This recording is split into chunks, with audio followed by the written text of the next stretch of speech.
Exceptional policeman officer Nicholas Angel is given a promotion to sergeant, but has to move to the sleepy village of Sandford, Gloucestershire. Despite its idyllic exterior, Sandford holds many secrets, and only Nicholas and his monkey can save the day. The second in Edgar Wright's Three Flavours Cornetto Trilogy, Hot Fuzz is a love letter to the glory days of action cinema. It affirmed the Wright, Pegg, Frost dream team by combining sizzling action sequences, elements of horror and laugh-out-loud humour. My name's Luke, and I'm with two blokes and a fuckload of cutlery. Westy. It's alright, Andy. It's just bolognese. And Matt. Is it true that there's a point on a man's head where if you shoot it, it will blow up? All the right movies are ready to cook some fools.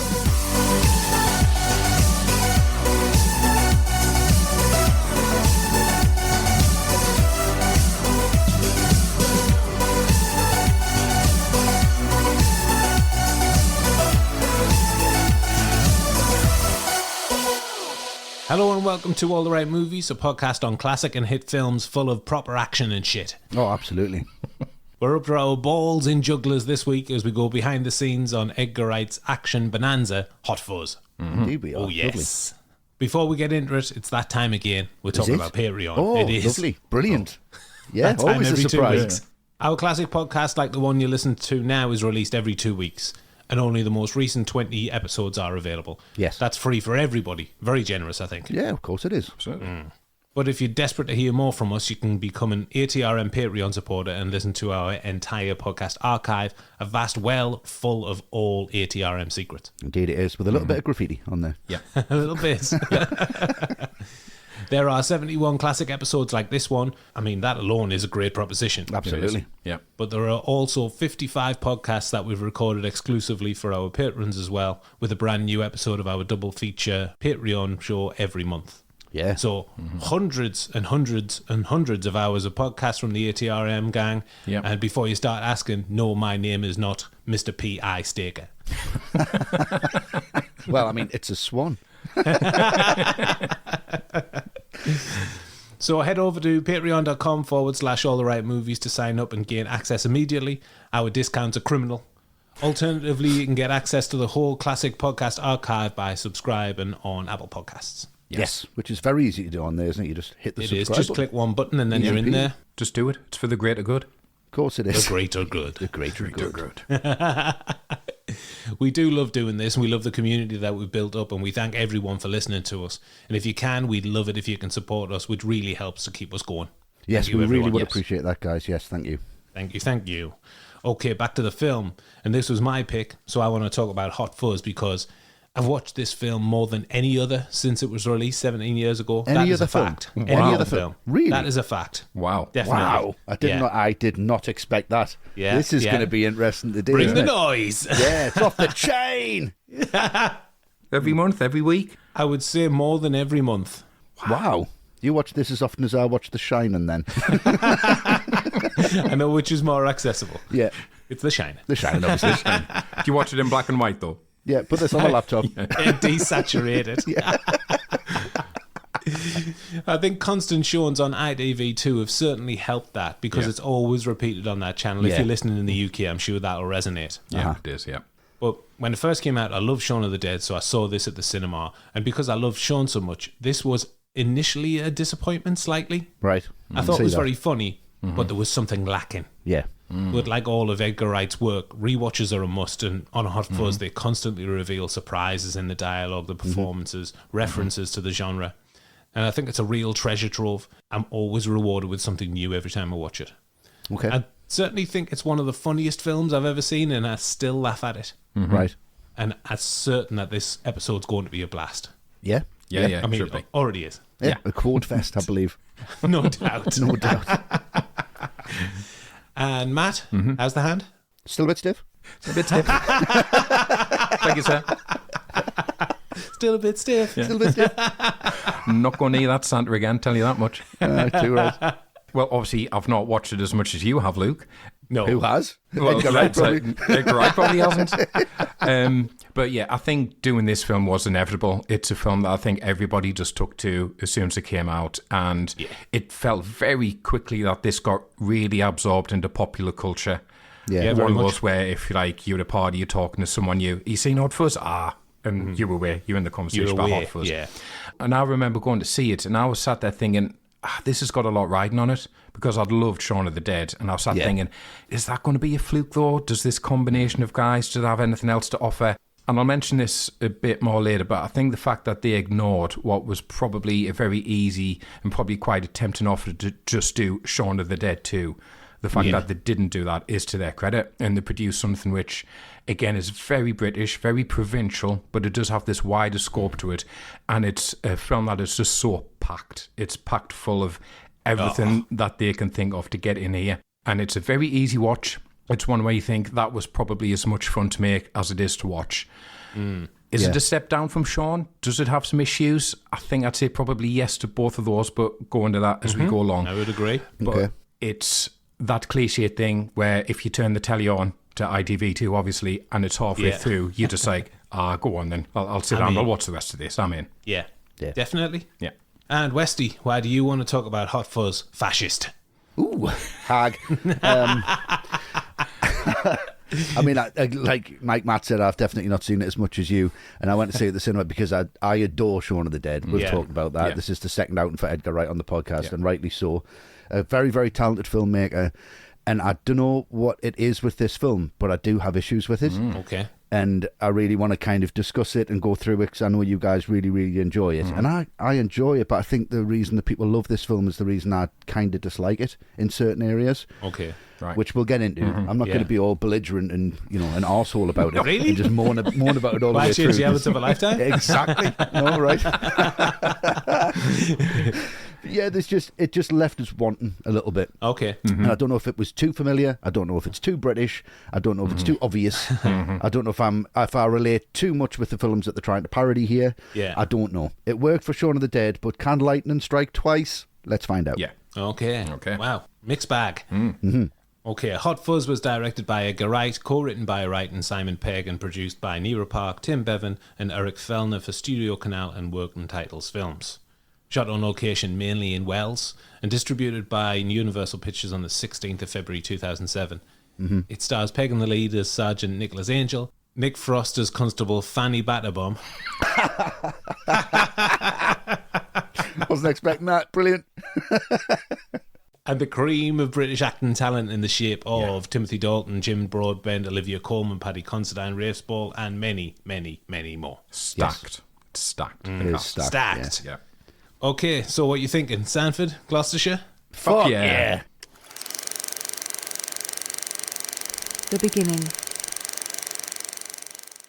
We start off with a bang, with a montage highlighting the skills of Sergeant Angel. Then it all goes horribly wrong. I'm starting the conversation off by talking about the scene where he gets his marching orders from his superiors. Yeah. Yes. I think it's just a wonderful scene. Nicholas' arrest record is 400% higher than any other officer, so he's being shipped out to the country. Yeah. He's making everyone look bad. I think that's a great motivation. Yeah, nah, he's Really great. British as well. Yeah. You're too good at your job. Yeah. All the up-abovs have decided that instead of training their coppers to be like Nicholas to his standards, it's much easier just to get rid of the problem. Yeah. Yeah, of course it is. It mirrors what's happening in Sanford as well, making people disappear. Yeah.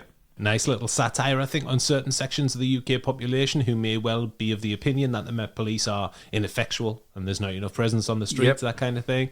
Yeah. It's very of the moment all of a sudden, isn't it? It is, very much. 3 lovely little cameos here as well. Just dropped in and only seen again briefly at the end. Martin Freeman, Steve Coogan, Bill Nighy. They're all leading actors in their own right. Yeah. Yeah. Yeah. And I think it just shows the ripple effect of Shaun of the Dead and the quality of the material that they're working with here as well. Freeman's great. Isn't there any sergeant's positions in London? No. Can I remain here as a PC? No. Do I have any choice in this? No. That's kind of the bit where it falls for me on that whole sequence. Really? No. I'm like, I don't know. It's just a bit much. I don't know. There's something about it where it's just a little bit too playful. And I have that cast of stars in there. It's almost like this is his Snatch, isn't it? Because he's had like, Yeah, I get what you mean. and everyone just wants to Yeah, pile on but he's top not of it. getting in Brad Pitt. He's got Martin Freeman in and Bill Nighy. Well, yeah, of course. But I mean, that's like the cream of the crop from the British talent, isn't it? It's not that. It's not what he's looking for, but it's just everybody's interested, is what I'm saying. Oh, yeah, It's without under doubt, the yeah. spotlight, and there was a lot of pressure. Yeah, a new voice, very much. Yeah. I think it's very swift storytelling at the start. We learn all about Nicholas's professional rise in the police, his lack of skills in personal relationships, and that he's been moved out of Sanford, and his journey down to Sanford, all in there in 8 minutes. We don't need any more backstory for Nicholas now. Completely understand what kind of person he is. Yeah. Yes. And a great gag to finish it off. Nicholas thinks he's got the backing of his colleagues, but they're already throwing a goodbye party for him. Yeah. He's that kind of guy that you work with that everybody's just desperate to see the back of. Yeah. Yeah. Yeah. Brilliant shot as well. That's so well composed. You can see everybody. Yeah. And it just comes back over. And One it's party great. popper. Yeah. Yeah, just one. Yeah, it's fantastic. Yeah. Everybody signed that card really quickly, I bet. Yeah. Yeah. Well, I'm going on a similar theme to what you've said there, Luke, about how the success of Shaun of the Dead got people in, because I'm coming off the back of this scene, which is when he goes to see Janine, who he's just broken up with. And it's not enough that not only could get Peter Jackson in to do the cameo of Santa in that Claus, opening montage, you've got Kate Blanchett here, one of the world's Probably great the actresses. greatest actresses. Yeah, just doing 2 or 3 minutes is Janine, Angel's girlfriend, Yeah. with the mask on. And I'll be honest, I didn't recognise her first time round. And if you've got Kate Blanchett in your film Yeah. and you're the director, you kind of just do a mask drop just at the end to show everybody, just to show off, don't you? But he doesn't do it. I think that's really restrained. Yeah, it very, is. very good. Very much. Yeah, and I think part of the reason I probably didn't get it is like, all due respect, like to Simon Pegg, but he's punching above his weight there. Let's be honest. In real life. well and That's truly. absolutely not a couple you'd put together. Although Pegg did say that acting with Blanchett was like reverse molestation. Yeah. An odd way to describe it, I would say. Very much. Yeah, I very think of a much. better way to describe it. Very Yeah. much. Enjoyable. Yeah, exactly. But it is a very funny scene, though. I love all the stuff when Angel is trying to work out who Janine is because they're all masked up, and I love the difference that's good. between Bob, hello there, and then Dave, Yeah, he's hello there. Right, I really love that. Does Bob look like the kind of person I'd go out with? And he's so crestfallen, Bob in the background, but you think, but Yeah. everyone looks the same. Like there is no difference to these people. That's great. Yeah. And then that trip from London to Sanford, I just think that's quintessential Edgar Wright, like those cuts, the way he transitions from day to night to Angel on the bench, and then he's falling asleep on the bench, then he's on the tube, on the train, in the taxi, into Sanford. Like if someone said, well, give me an example of what Edgar Wright is about as a filmmaker, that's probably one of the scenes I think of, because it's so sharply cut together and just exposition. It's just done in like 15 seconds or something. Flashily done as well. Yeah, really flashy. With the edit. And then I really like Billy Whitelaw in the scene where he checks in the hotel, because again, She's unbelievable. she's great. Again, just so little to do, but makes the most of it. And it's just very quintessential Wright and Peggy, because it's the writing. It's the play on word stuff that they love, setting up punchlines for like 90 minutes later, fascist. Hag. Fascism. Wonderful. Yeah, this opening, you know whose hands you're in with this opening. Yeah, that fascist, but it's like she doesn't even break. No. Trust you had a pleasant trip. Fascist. Yeah. Hag. I beg your pardon. Vote. You've always been here. That's great. What? And I'll go from the moment he arrives at the hotel and he realises that he's just sat alone and he needs to check out a little bit more of the town. So enter the pub and we're kind of introduced to more characters in a very much an Edgar Wright and Simon Pegg way, where we meet Danny's just in the background. Pint lager, please. Disappears. Yeah. Pint lager, please. Pint of lager, please, Mary. But what I want to talk about specifically in this sequence is the sound design and how overly elaborate this all is for what it is. And there's that brooding kind of build of this bass where it's like, and he's just looking and seeing the kids. It's like, we must have been, like, if you go to the Yorkshire Dales or if you go to the Lake District or if you go to somewhere it's a little bit quieter, like a town like this, there's always underage kids in there because that's their excuse. It's like, well, keep them in here because they're going to get into trouble out there. Yeah. And I was one of them, you know what I mean? So it just kind of hit home and made sense. So for him to come and clear the pub out and get rid of, like, paying people and pissing people off immediately. Great. Another cranberry juice. Yeah, some of the best lines in this, and this is where I actually, when I was watching it, I remember laughing out loud when it's like, when's your birthday? 22nd of February. What year? Every year. Yeah. I fucking love Cocky that. little I kid, was like. get out. That's just really funny.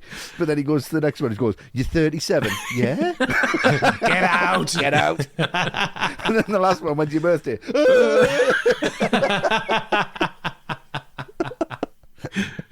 And I just think it's really good, just like when he brings the badge up and there's just like all these whooshes and all this kind of content, and it's just packed for a scene that doesn't need to be so packed and so fast and so heavily cut. And I think that's my problem with the film going all the way through. I want it just to take a breath. Right. I want it just to calm down a little bit. It's never going to do And that. it's never going to do that. No. If you're into it and this fast pace and the way it moves is great, but it kind of just puts me on edge a little bit, and it's so fast that I get bored with it. Okay. And that I can't find time to engage. We'll get into it as we go. I'm not going to do it on the first scene that I'm talking about. But, Torpedo the whole film in the first 10 I'm not minutes. going to torpedo the whole thing right now. I've got that, I've got 5 pages of notes here, and it's on page 3 that I'll get into it. So, I love this scene. It's really funny. It's really great. Through. That joke, with it. What year, every year. Fantastic. Lovely stuff. Let's continue. Frost acting pissed is quite a joy, though. It's always great. He's doing a better zombie impression here than he did in Shaun of the Dead. You're not going to drive that, are you? New. There's a great outtake from the moment when they find the ginger-haired kid urinating in the streets. Yes. Yeah. He turns around to them and in character Frost says, "Oh, collars match the cuffs." Brilliant. Wonderful. It's a little smile Danny gives, though, when that kid does turn around. Like, he's like so amused by the fact he's having a piss in the street, and he's just going, He does that a few times where he has a little giggle to himself. Yeah, he does, yeah. Yeah, and I just want to mention there's a scene after this where Angel is poring over the paperwork, and that's executed in the style of Tony Scott. And Wright included this because he'd done the research with actual police officers, and they had said, well, that's one element of the job that takes up so much time, but you never see it happen in action films. Yeah. Yeah, Nicholas even alludes to it when they've just watched Point Break. He says there's no way you could perpetrate that amount of carnage and mayhem and not incur a considerable amount of paperwork. Yeah. And you never see it in those films. No, you never do. And that sequence is scored by a song called Here Come the Fuzz by the John Spencer Blues Explosion. It's Edgar Wright's favourite band. Yes. Aye. Because they're in Baby Drive as well, aren't they? No, Baby Driver, yeah. Yeah. Probably the only person who has John Spencer Blues Explosion as their favourite band. Probably. That makes, to be fair, it makes perfect sense. It does. What a setup then. Plot and characters established immediately. Incredible stuff. Unless you're Westy. Yes. With Nicholas established in Sanford, he meets his new colleagues on his first day on the job and gets acquainted with the locals. Bored on the beat, he swings by his local convenience store and things start to heat up. And I'm picking up here with Danny and Nicholas in Summerfield. Very nice. Yes. Nicholas is checking out the low-fat Greek yogurt while Danny's drooling over the DVD bargain bin. Yeah. Silent rage. Yeah. Silent rage. Super Cop can't be stopped. And $6.99 as well, bargain. Yeah. I know. When he scampers off to follow Nicholas, he throws the DVD back and it lands on a copy of Shaun of the Dead. Yeah. But the title for the film is Zombies Party, Yeah. which was the Spanish and Portuguese translated title for Shaun. Yeah. All right. Okay. Right. And Nicholas is called in for another delicious encounter with Simon Skinner. I love that he takes great pleasure out of the Sergeant Angle bit. Everybody finds that absolutely hilarious. More an angle. The initial interaction between Skinner and Angel was shot over a 2-day period. The first day covered the conversation from Simon Skinner's perspective. Dalton wasn't expected on set the next day, but showed up to sit off camera so Pegg could work off him, which is great. Pegg loved that scene. He was a true professional. Of course he is. Class. Yeah, what more would you expect from Dalton? Exactly. And then this moment with Nicholas in Hot Pursuit. I mean, it's a comedy, and there are comic beats all over this sequence alone. New Mothers being a personal favourite. You Mothers. Amazing. But it plays like a bloody good action chase scene. It's like Point Break. Right. With the camera right in the faces of Nicholas and the perpetrator, like the pogo cam in the foot chase on Point Break. Yes. Yeah. Yeah. And that alleyway that the rundown, the Angel runs down, that's the one that Edgar Wright used to take to get to school. And even more momentous than that, it's also where he had his first kiss back in the day. Oh, nice. Tits. Cocks. Cock. There's been a number of suggestions that the number 9 is relevant throughout the film. The code for the weapons room is 999, obviously, because that's the emergency number in the UK. There's nothing strange there. It's a nice sight gag. But it takes on extra relevance when you notice that the hoodies are graffiti and the number all over town as well, like the fountain outside the pub. Yeah. Or the wall when, in this scene, Nicholas is chasing Auntie Jackie's sister's brother's boy. Couldn't see his face, could I? Yeah. I'm not made of eyes. And the suggestion here is that this is the hoodie's way of covertly appealing for help without getting bumped off by the NWA. Yeah. Right. Like, is Danny's cousin in on this covert up because he's only stolen a packet of biscuits to draw Angel's attention? I mean, it's a pretty strange thing to be stealing. Yeah. And he later gets killed and dumped below the streets. Is that the reason for that? Oh, yeah. So I think it's something a little bit deeper going on under the surface, and that isn't really explained. Yeah. The bit that I want to talk about is one of my very favourite bits where Frank Butterman gets Nicholas and Danny to go on behalf of the police department to go see the local Amdram production of Romeo and Juliet. Beautiful.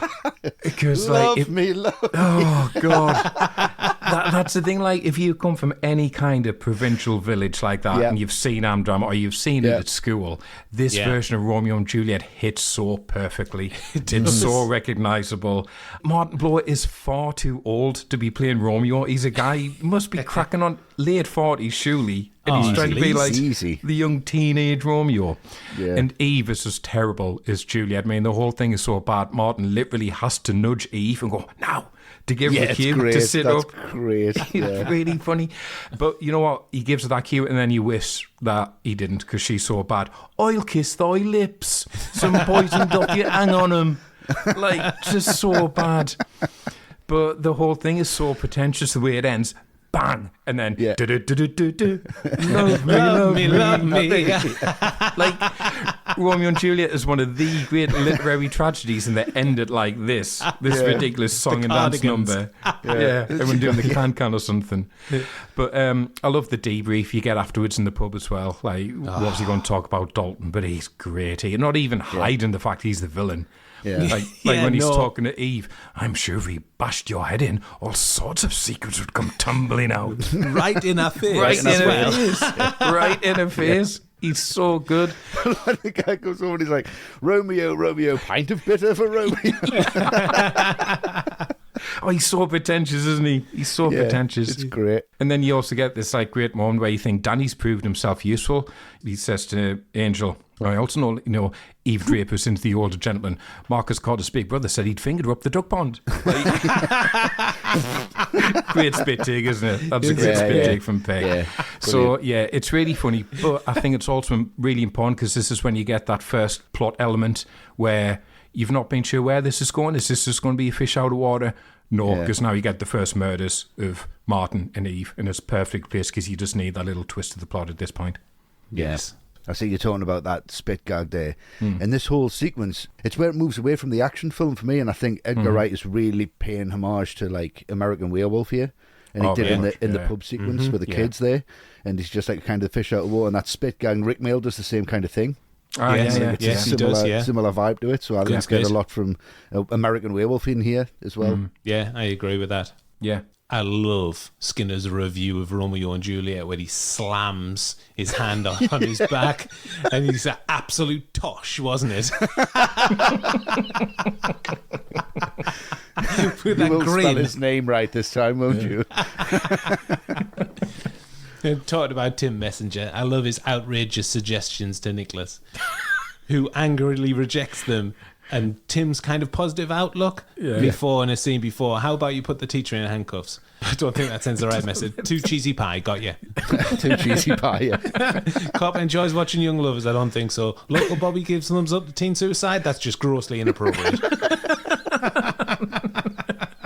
And I'll go for the aftermath of all this, which gets really gruesome, let's be honest. Oh, grizzly. It's just love that bit when they're walking away and he's like, drive safe. Do you know that was the guy who stopped for speeding? Yes, I didn't know that. I didn't know that. But I'm going for the scene of the accident where it's all covered up. And it's just classic, isn't it? It's like you either love it or hate it. When he wakes up in bed and he's like, decaffeinated.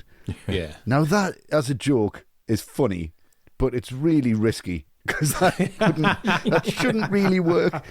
And I think that's the whole point of the film, is that they're making it for themselves. I don't think they're making this for a particular audience. Kind of like they did with Sean, really. But this bit, when Dalton shows up, oh, fuck me. That is so... There was never a story with more woe than Juliet and her Romeo. And Dire Straits is playing. Dire Straits on there. It's so fucking funny. Love struck Romeo. It's just there. And it's just... absolutely brilliant. And then you get the introduction as well to the other members of the Force that are there. It's like, I've had me top off in this nearby before. Tits. It's Doris's laugh. Yeah.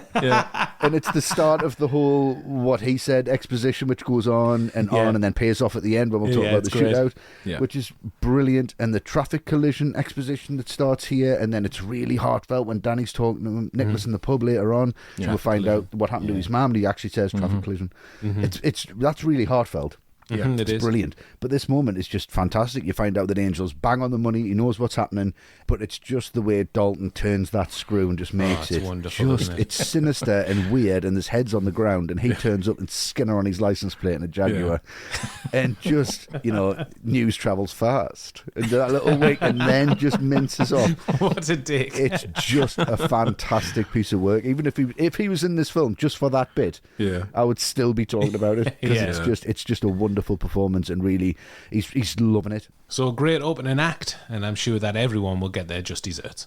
I'll make sure. The director. Edgar Wright at the helm as director, following up on the runaway success of Shaun of the Dead. Westy, what do you think of his work here as director? I mean, it's Edgar Wright, isn't it? So it's a very recognisable style. It's very broad strokes. It's very much what he wants to say. I don't know if I agree with the style. I don't know if it's up my street at all. I prefer, slow burners, as you know. Of course. 47 shots per film. Exactly. Bellatar, anytime. But it's just that, it's that pace to it. It's very music video for me, and it's styling, and it's pace, and it's editing, and it doesn't really let up. But that does lend itself to the action genre. Well, of course it does. Yeah, I mean, that's the whole point. I think, but there's the same amount of edits in Shaun of the Dead, but I cannot pick fault with Shaun of the Dead at all. I don't know. I think this is slightly overconfident in a direction point of view. Okay. I think he thinks every single thing he puts on the screen is going to work, and it comes across slightly pretentious. Does it sacrifice the emotion for what they think is cool or funny? And I think it kind of does. Everything's just played very, very lightly and very nice, and stick it on and hey, but does that make it meaningful? Does that something you're going to come back to, or is it something you're just going to stick on and be familiar with? There is room for that in cinema, of course there is, but when you're making your second film and you've got such a spotlight on you, is that the right thing to do? Should he have gone and pushed a little bit harder? Is he an emotional director, or am I just looking for something that isn't there? So I think that's the theme I get from his direction. It's very, very confident, it's very self-assured. And in my mind, when I'm watching it, I just think it's slightly too pretentious in that fact. And the problem with his direction, and I'll talk about with the editing as well, is you can see the technique. It takes us out the film. When a camera moves, you can see a camera moving. When it's cuts, you can see cuts, you can see edits, you can see the pace, and it kind of takes me out a little bit. So I think the technique overrides the emotion, and for me, that's always a no-go. So Edgar Wright's direction is being consistent, always been the same. I don't know if I like the style of it. That's just my view, really. Yeah, I think I remember you throwing a slight amount of shade on Edgar Wright as director on Shaun of the Dead as well. Yeah, I mean, it's not shade. It's just it's a wonderful thing that he's got, and I really appreciate the craft that he has. Yeah. It just doesn't connect with you. Yeah, exactly. Yeah, it's there, and he's consistent with it, and I respect that he's consistent with it, but I don't know if it just doesn't click with me. Yeah. Well, I mean, I'm just going to pick up what Westy's saying there about the edits, because, it's very classic Edgar Wright to have so many edits. And you ready for this, Westy? There's 5,500 edits in it. Too many. That was used to create this fast-paced style, according to editor Chris Dickens. Nah, Chris Dickens, I feel so sorry for that kid. He's not having it. He's just 5,500 edits. Yeah. Oh, come on. It's like just under 2 hours as well. Nearly 46 edits per minute. 46 cuts a minute. Bloody hell. So maybe like one every 1.5 seconds. Wow. Yeah. Well, what I think you're always guaranteed with Edgar Wright is minute attention to detail. I said at the start that you only get really rewarded in this film with repeat viewings, and it's the detail that keeps me coming back time and again. I mean, we'll never touch the surface here, but the number of setups and payoffs throughout the film, it's just countless. The hag fascist bit in the hotel at the start, that's repeated in the shootout at the end. There's that moment when they're on the beat and Nicholas asks why Mr. Treacher is wearing an extra layer when they're in the car. Maybe he's hiding something. Then he's wearing the same getup and pulls out his rifle at the end. Yeah. one of the Andys says to Nicholas in the pub, "I bet you can't wait to jump into Sergeant Popwell's grave." Yeah. That's what the town want to happen, and that's literally what happens at the end. Yeah. Only one school child allowed at any time, and a bunch of them run in, and that's how it's a downfall. Yeah, there's so many. Every scene's got one. Every scene's got a setup and a payoff from something that came before. Yeah. Even the names of the townspeople indicate who they are. Simon Skinner, he's the killer. Yeah. George Merchant, the businessman. Tim Messenger, a journalist. Robin Hatcher is a doctor, which is, I think that is very funny, that one. That one. Deal with it. Yeah. Well, yeah, that even comes up twice. You're a doctor, motherfucker. Yeah, motherfucker. And every single character in the village have like old British worker surnames: Tiller, Blower, Draper, Wainwright, Cartwright, Cooper, Thatcher, Fisher, Hatcher. And the only exceptions are Angel and Popwell, who were both outsiders. Uh-huh. Love it. And then you've got the swear box, which has got the loveliest detail. Oh, that's great. All the swear words are asterisks to stop any offence apart from the C-bomb, which is written down in full. Yeah. I love that That's so brilliant. much. Yeah, that's £2. £2 for a C-bomb. Matt, you'd be broke. I'd be skint. You'd be skint. I'd be skint. You would be scared. You have to write a check. Yeah. Everyone's having a massive night out on my dime. You fucking standing order. Yeah. Monthly payment. It's just direct debit. And I like that all the proceeds from the swear box go to the restoration of the church roof. And we see how much work that needs when Tim Messenger gets killed. Yeah. Yeah. And in the background near the end, there's a poster visible of Romeo and Juliet looking for a replacement of the two leads. Very swift. Yeah. And a headline in the newspaper, which is the greatest kind of... And if you're not from the UK, we make a habit of our tabloid newspapers being pun-related, the headlines. Yeah, horrible. This one, a fate worse than death, is one to fate as in F-E-T. Wonderful. Yeah. Church fate. Yeah. Fantastic. And not how behind the times the village folk are, and Frank in particular is the helmets he's wearing at the end, which have a VR on it for Queen Victoria, whose reign ended in 1901. Great. Really behind the times. He's got muskets in that scene as Yeah, well. he's got muskets, yeah. In the shop scene as well, when Danny's asked, no sign of them Killers then. Yeah.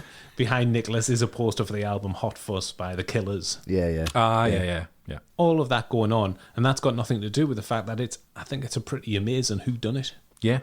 The Central Mystery is really good, yeah. Mm-hmm, it is. Well, what's impressive to me about Wright's directors is that he's 2 films into his career, kind of ignore the self-funded kind of low-budget debut he did put together, but he already does have a very identifiable style. That editing, the way he transitions between scenes, the way he will have a character move and he cuts on the movement, and in the next scene a different character is carrying on that move. So like when George Merchant gets clubbed over the head and collapses, that cut falls down, to Angel sitting down on Danny's couch. So it's really distinctive, and it gives Hot Fuzz such a sense of energy, and he does have this very personal stamp on it. But I do have an issue with it, and it's one of the central approaches he brings, which is that the film ultimately ends up being, well, what if Michael Bay directed an episode of something like Midsummer Murders? And to me, that's just too easy to rip off Michael Bay's style. Who wants to?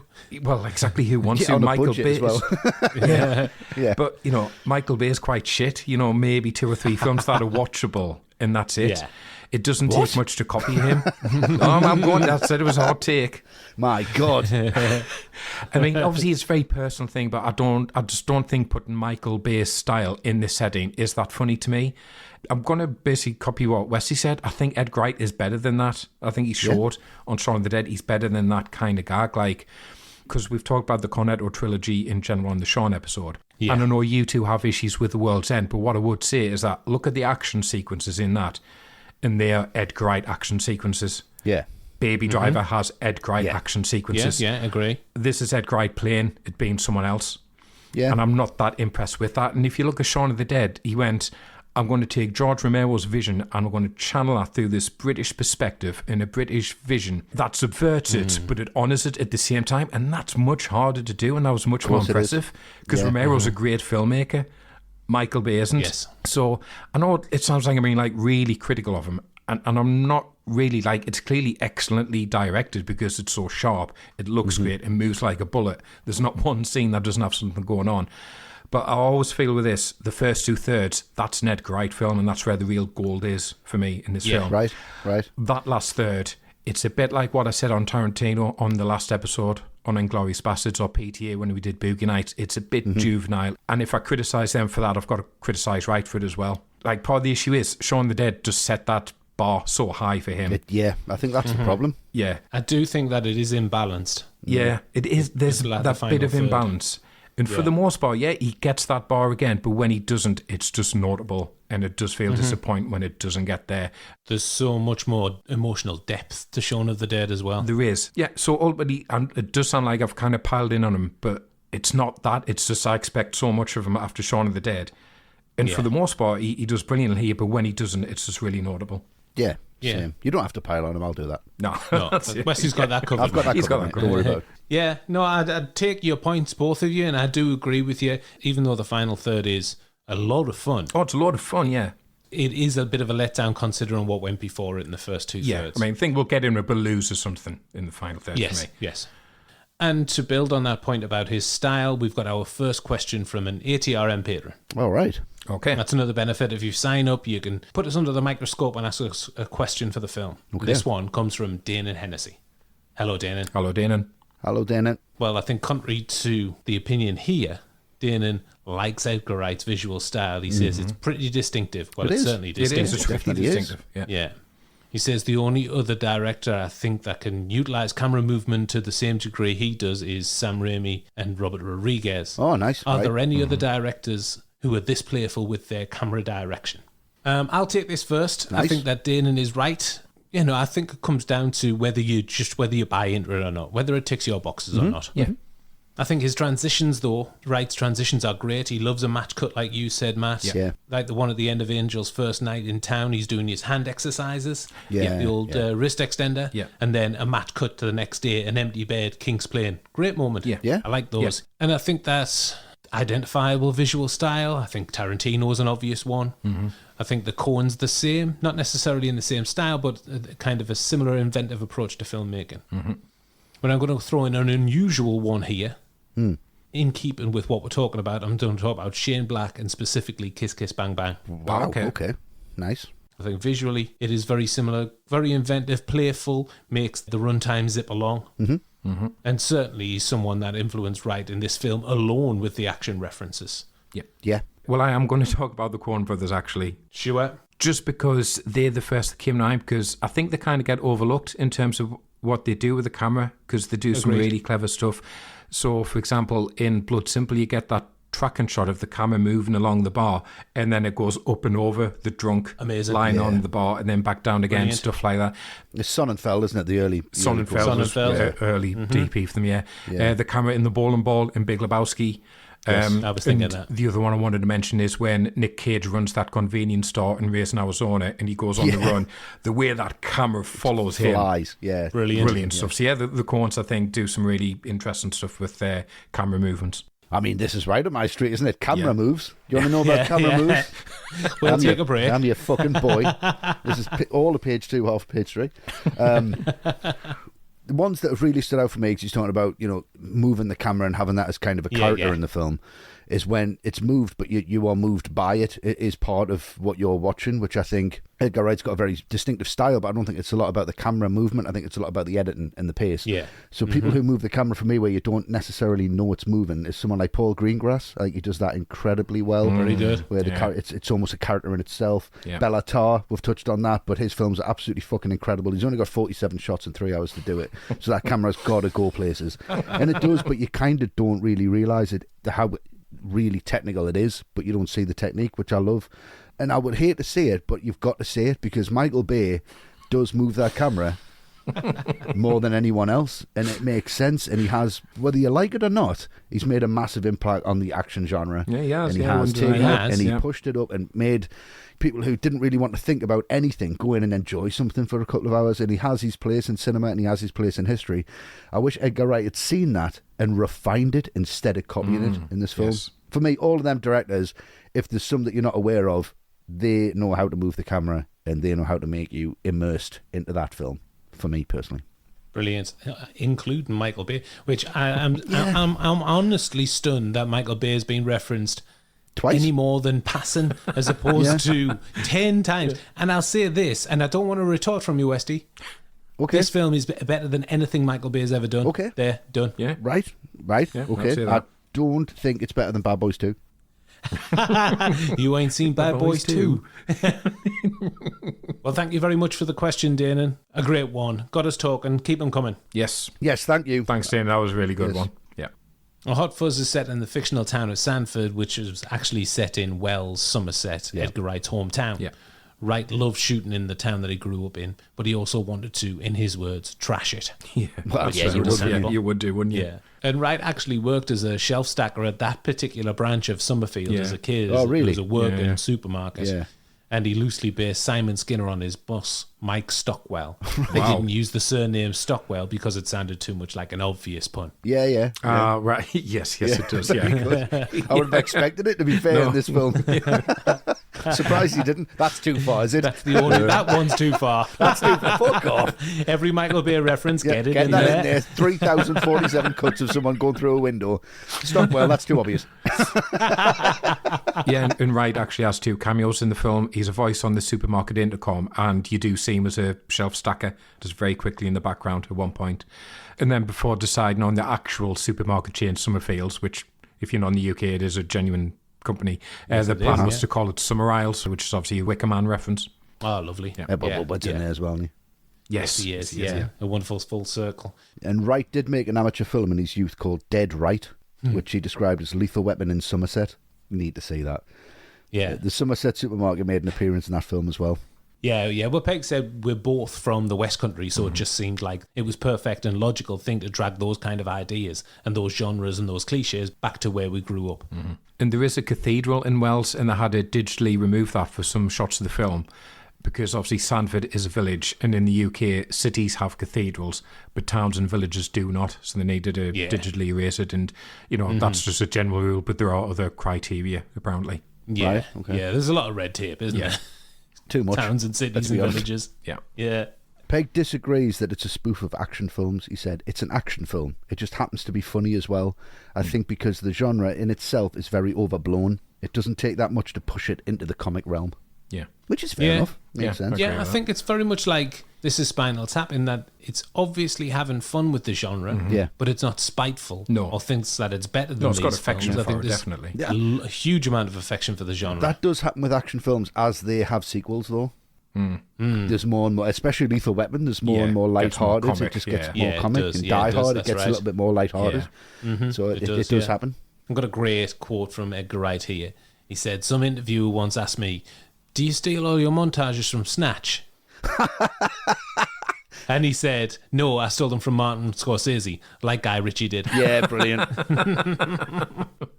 So Wright making a worthy action film to add to the action genre canon. Definitely. Not perfect by any stretch, No. but a worthy follow-up to Shaun of the Dead. Yes. Yeah. New. The cast. A huge cast of notable actors and actresses on show in Hot Fuzz. We'll be talking about some of the secondary cast later on, but for now, it's the Peg Frost Dream Team. Yes. Matt, are you talking about Crockett or Tubby? Oh, the monkey. Sergeant Constable Batterbum. Hey, that's us. Nicholas Asswipe. Nicholas. Yeah, I'm going to go for Nicholas Asswipe. I am. I'm going to talk about Simon Pegg, and it's going to be a bit similar to what I said about him on Shaun of the Dead, I think, which is that because he's co-writer, he obviously knows what material he can give himself. He knows how far Yes. he can push himself as an actor. So everything is very comfortable for him here. And I think because he's comfortable, everyone is comfortable around him, and we're comfortable watching him. And there's a good amount of distance he's given himself here as writer, because I don't think you could say Angel, by any stretch of the imagination, has the funniest lines or the funniest moments in the film. I think they're all given to Nick Frost or to Timothy Definitely. Dalton or Olivia Colman. Yeah, he sets a lot up. He sets sets it a up for lot them up. to knock He it does, down. yeah. Yeah, I mean, he's playing the straight man, basically. Yeah. Yes, and, he is. and I think he deserves a lot of credit for that. Like, as a writer, he's put the story and the character Agreed. first, Yeah. rather than going, oh, that's a good line. I'm going to, like, I give, want to say I want that. that line. I want that Yeah. line. It's He like doesn't what we do said that. about Hoffman as well on the double feature episode. Yeah. It's just very much ego out the window. Yeah, selfless. Yeah, very much so, yeah. very much so. And I think he does do that straight man role very effectively. He does the uptight, by the book, stern disciplinarian really well. I do love that scene where he doesn't give a single shit that he's cleared the pub of all the customers because he's just done the right thing. And he's very happy to sit there in this uncomfortable silence with one cranberry juice all night. Like reading their paper.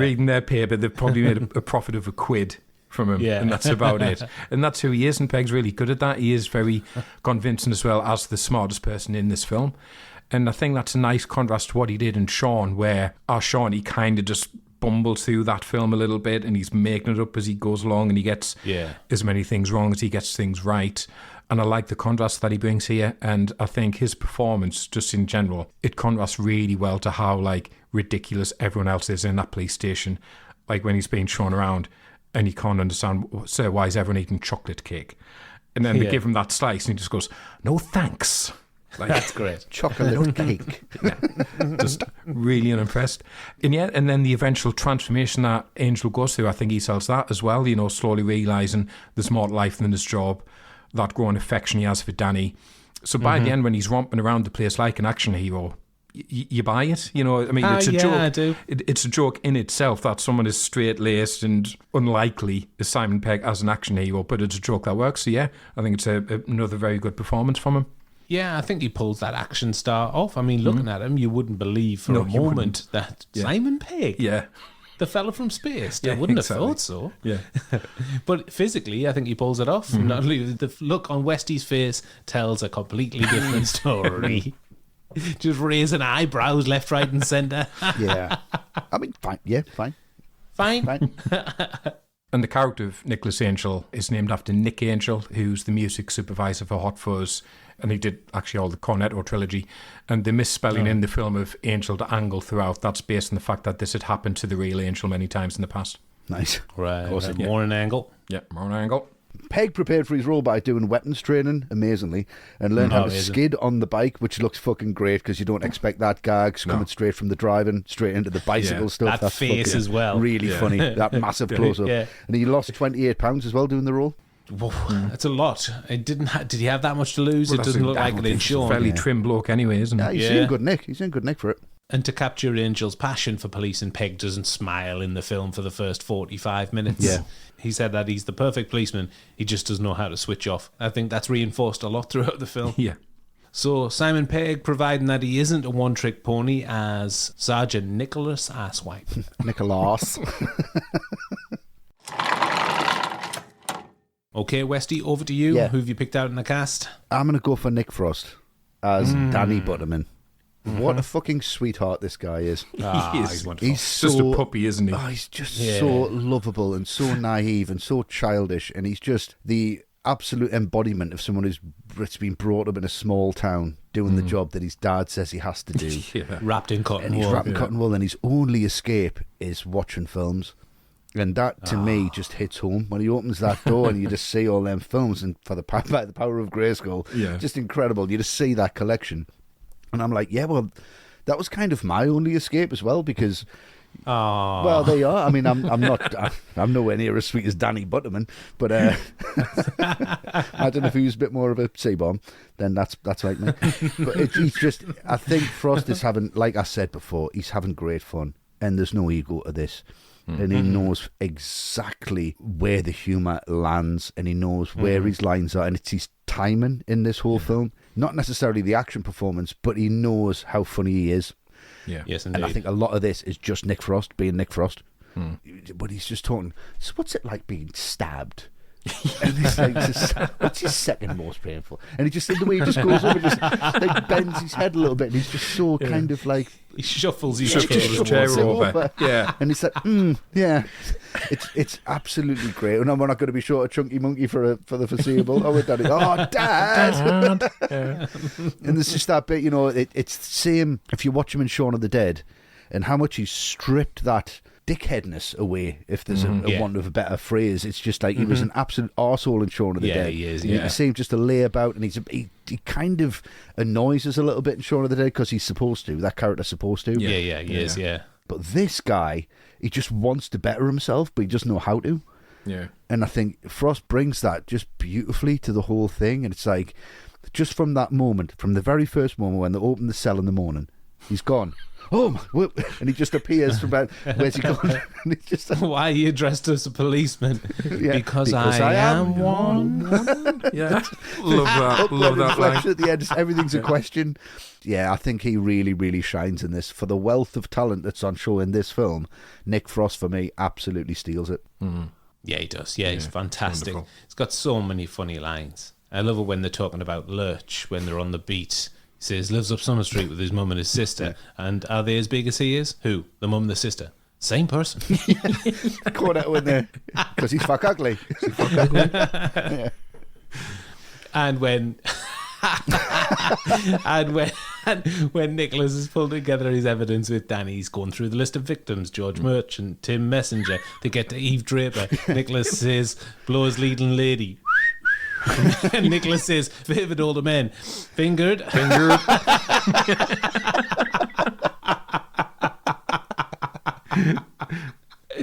That is wonderful. It's just even like the stuff you don't see in the backstories, like his dad said, like he misplaced his helmet. You can totally understand him doing that. Oh, I don't know where it is, Dad. Yeah, turning the station upside down. Nick Frost said that he would only take the part if he was able to name his character, and he chose Danny Butterman. Right. Nice. And he was also asked to watch 20 action films in preparation. He only watched one, Bad Boys 2. Bad Boys 2.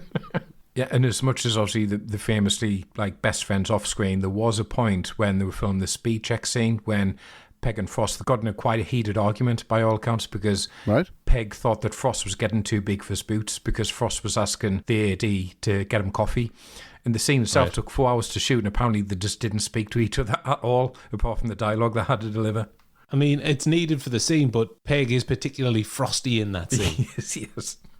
Yeah, he is. Yeah. I suppose if you didn't know that they had an argument, you really wouldn't say it. Yeah. Well, that looks a bit out of place. He's asking the AD for coffee, though. I mean, it's assistant director. That's not his job at all. It's not. He's got other shit to do.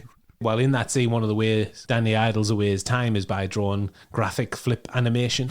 And in that scene, the one that you're talking about there, Matt, they were created by Oscar Wright, Edgar's brother, who's a comic book illustrator. Yeah, they're isn't he? fucking great. So obviously not as much range coming from Frost, but he is a standout as the lovable Fanny Batterbum. No, he's great.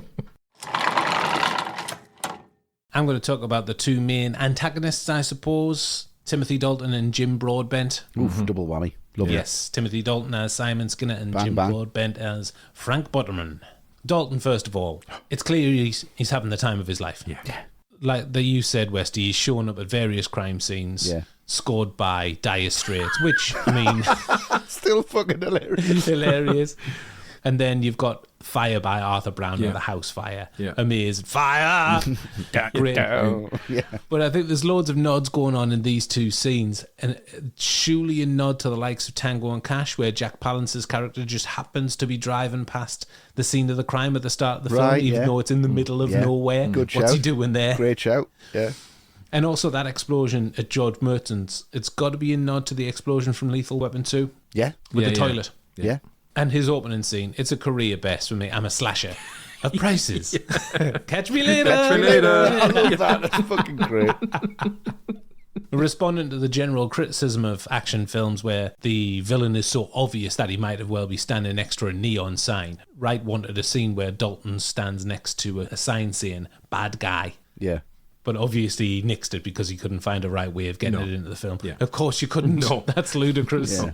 But it's so obvious that he's the bad guy that he couldn't possibly be, and I think that's a great move because, it can't be him, but then because it can't be him, it has to be him. Yeah. It's great. I like that. Yeah. Yeah, and Skinner was written specifically with Dalton in mind, and Dalton himself has said that Hot Fuzz was the most fun he'd ever had working on a film, and we've all said it, you can totally tell that. You can tell he loves it. He's loving it, yeah. And he actually conceived the tash himself because he said it would add another additional layer of sleaze to the character, which it definitely does. You've got a mustache. I know. And another masterstroke was to get in Jim Broadbent as Inspector Frank Butterman. Overseas audiences might not be as familiar with his work as Timothy Dalton, but he's a stalwart of the British small screen. Definitely is. Yeah. He's a great presence on screen as well. Yeah. It's fantastic. I love the sequence when Butterman's showing Angel around the station. Riot room, evidence room. Right, it's 11:30, so lunch. That's lunch. Yay! He says Sergeant Popwell was an exceptional officer And he had one thing that you haven't got, Nicholas. What's that? A great big bushy beard. And all these lines are delivered so well because they have to be, because they're going to come back later on. Yeah. There's just voiceovers somewhere, so there have to be this like memorable delivery, and it's wonderful. So weird seeing that. Yeah. Great big bushy beard. He's playing like kind of like the dim-witted country type to hide his sinister side. Yeah. And I think that's great. And I also like that the character has got an outrageous sweet tooth. Yes, he does. Constantly eating ice cream, desserts. He's not Judge Judy and Executioner. I mean, I love Broadbent. So Jim Broadbent was a huge fan of Shaun of the Dead. He got in touch with Pegg and Wright afterwards to ask if they would consider him for his next film. Oh, wow. Yeah. That would be enough for me. I'm just going to do a film based around Jim Broadbent. Yeah. Wonderful. So as a result, they wrote Butterman for him, like specifically for him. Which It feels like it's a natural fit, doesn't it, for that character, that actor. As mentioned, a superb cast. There are a number of blink and you miss them cameos. Matt, you mentioned at the top, Peter Jackson is the aggressive Santa Claus who stabs Angel. Yeah. Kate Blanchett is Janine. Director Joe Cornish plays Janine's new boyfriend, Bob. Hello. Yeah. And director Garth Jennings, who did Son of Rambo and Sing, strangely enough, and Sing 2. He plays a crack addict in the opening montage. Oh, yeah, he does. And not as famous as the others mentioned, but Wright and Pegg's mother play the Village of the Year adjudicators near the end. Oh, nice, alongside Wright's school drama teacher. Right. Yeah. Is that when the sign falls down behind him? That's right. Yeah, great. Clipboard, So in the cast, Pegg and Frost lead the way, but they're supported by one of the best British casts ever assembled. Certainly up there. Yeah, definitely. Definitely this century. Little bit of qualifying criteria from Matt. I'm not going to agree with that wholeheartedly. It's a bold I'll throw this claim. century in there. It is a bold claim. I'll make sure I cover me tracks by 100 years. Right, well, as that's 11:30, I'd say that's lunch.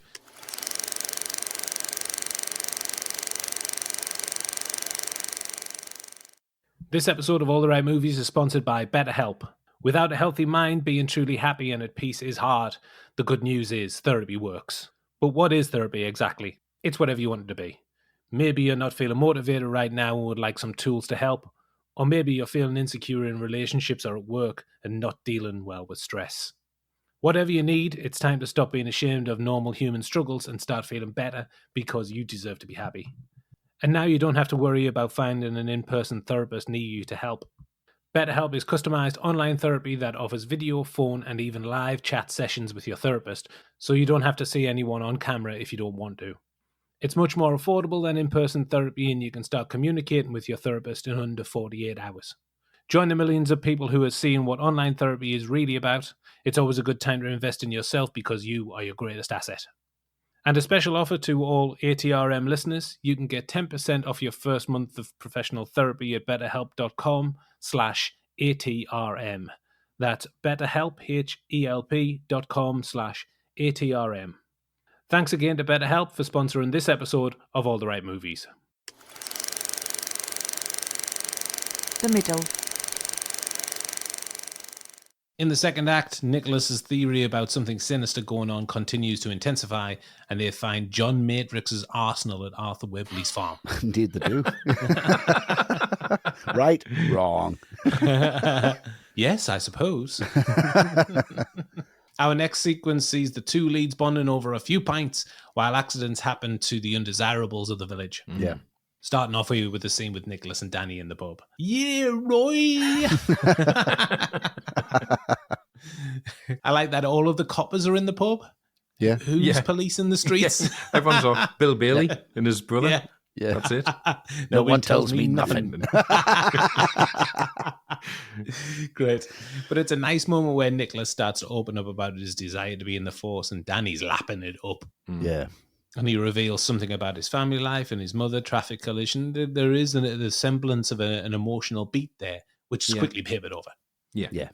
I mean, it's exposition, but I think it's done in a great way. It doesn't overstay its welcome.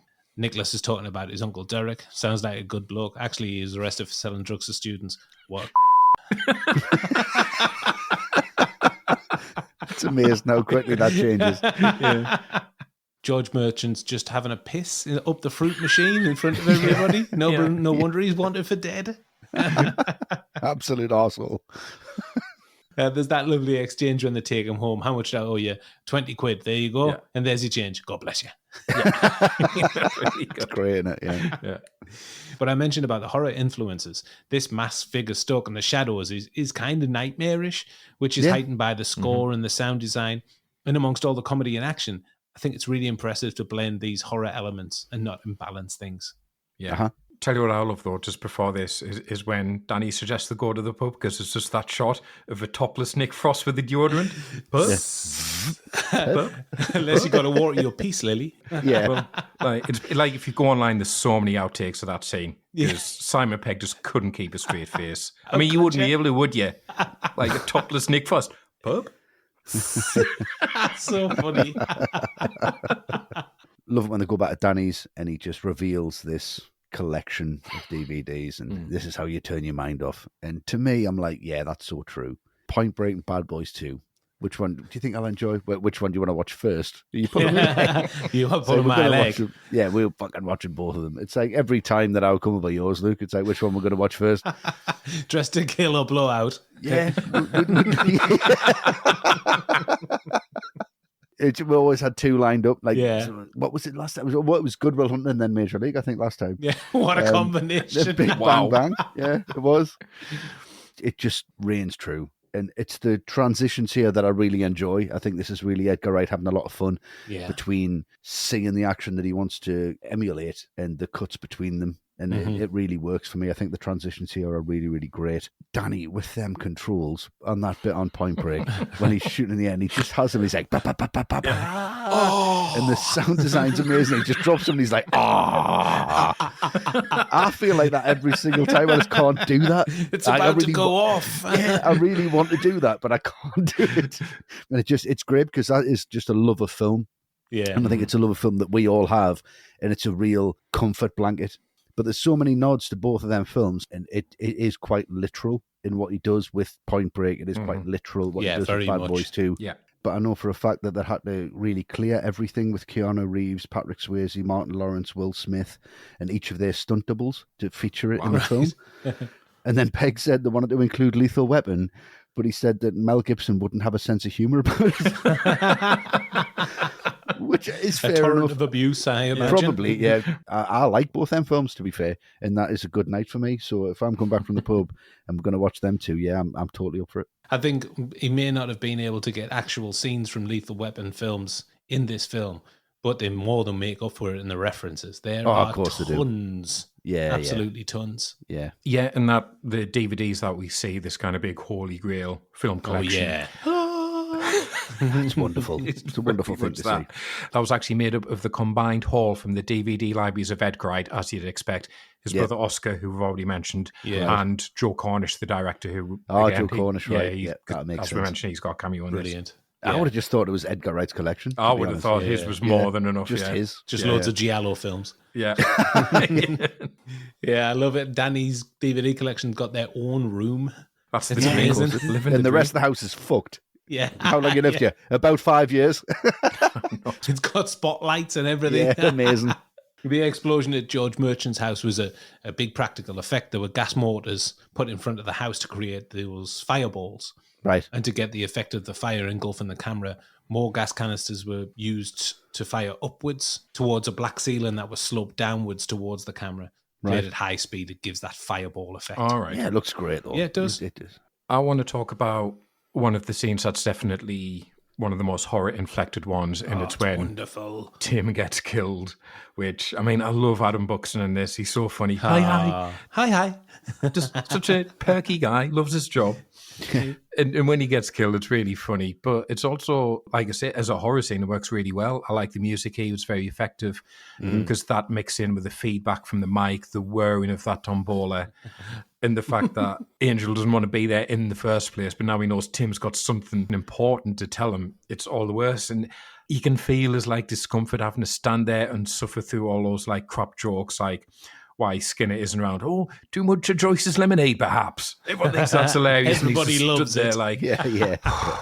So, yeah, it's building up the tension really well because now we know there's a killer on the loose. But it is one of those scenes where, again, I think the Andes just come in and they just steal it from everyone. Like when he's introduced on stage and you just say, prick, Wanker. Wanger! Just to jump back a bit as well, because we've got to mention the double take Considine does after the Amazing. fight. I mean, obviously it's a visual gag, but it's so funny. It's so funny. Yeah. Brilliant stuff. But then, the killing itself, I mean, it's very, very The Omen, isn't it? It's totally very The Omen. Patrick Troughton in the graveyard with the spire. Yeah. And I do love those cuts here between the tomball spinning, the killer running up the stairs dressed as death, everyone in the crowd laughing, that masonry slowly being like pushed off and the speed it comes down. That's brilliant.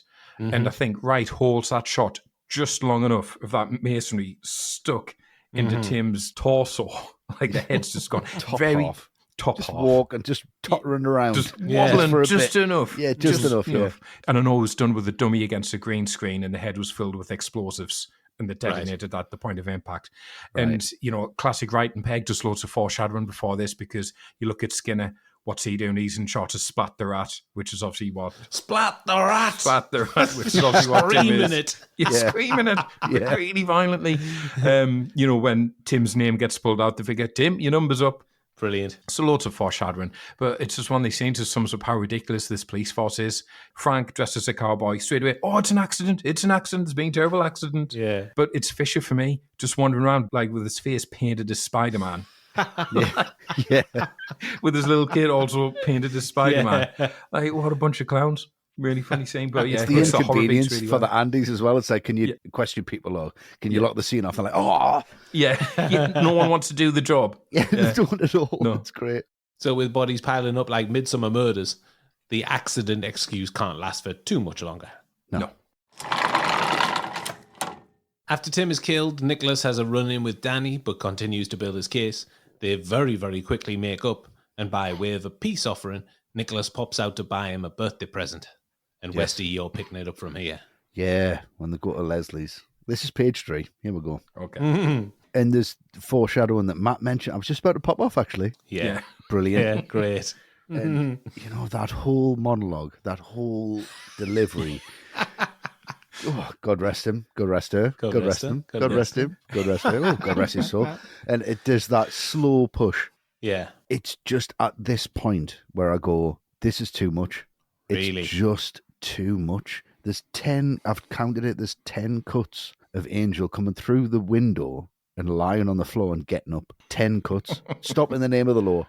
Bang. Right. So he's just literally on the floor. And then I know this whole sequence is supposed to be like a Night at Point Break of running through the gardens. Yes. And he's mentioned it before. And yes, okay, I get that. That's absolutely fine. But it's nowhere near as refined as it should be. It's nowhere near as clever as it wants to be. And it's too long. And the only thing that really saves this scene is the scene after it, where they're like, so this wasn't an accident. Of course it fucking was. And he goes for it, and it's just like, thank you, Danny. I'm going completely mad. Yeah, it's just that whole rant that he does. It totally makes up for this. I mean, that dialogue sequence is incredible. Yeah. As far as I'm concerned, Cousin Sissy can go for... just 1 minute. Yeah. And then he would find out the identity of Cousin Sissy then. Could go and fuck himself or herself. Yeah. Because he thinks it's a female character, obviously. Yeah. So you would have found that out. And that's clever. That's great.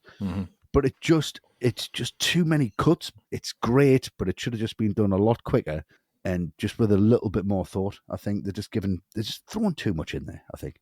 Right, yeah. I think it goes back to your fundamental issue that you have with the film, and maybe with this style of directing from Edgar Wright. Yeah, because this is very much on the nose. From that style, it's just too much. In this moment, Angel talks about the virtue of keeping his notebook with him at all times. It's the most important piece of equipment he'll ever own.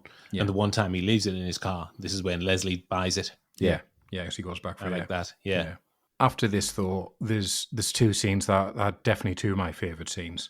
And first of all, it's when Angel gets back to the police station and he lays out his theory and he gets nothing but like rebuff from everyone. Because there's a couple of small moments here that I've just thought about pretty much ever since. Like, first of all, Olivia Colman as Doris, when she says, accidents happen all the time. What makes you think it was murder? Like, brilliant. That just makes me laugh so much. Like the facial expression, murder. She's wonderful in this film. She's amazing. She's great. So good. She makes every line count. And then it's Paddy Considine, because like the first time I showed this to my son, he nearly died laughing at the bit when Andy goes, "Ooh, murder, murder, murder." Genuinely, for ages afterwards, any conversation, one of us would just go, "Ooh, murder, murder, murder," out of nowhere. Because it's just one of those moments, and it just resonates. Yeah. I fucking love that scene. It really makes me laugh so much. Yeah, brilliant. And then it leads to another favourite of mine, which is that confrontation with Skinner at Summerfields, where he accuses him of being the murderer. Because there's another great performance in here which doesn't get talked about enough, and that's Alice Law as Tina.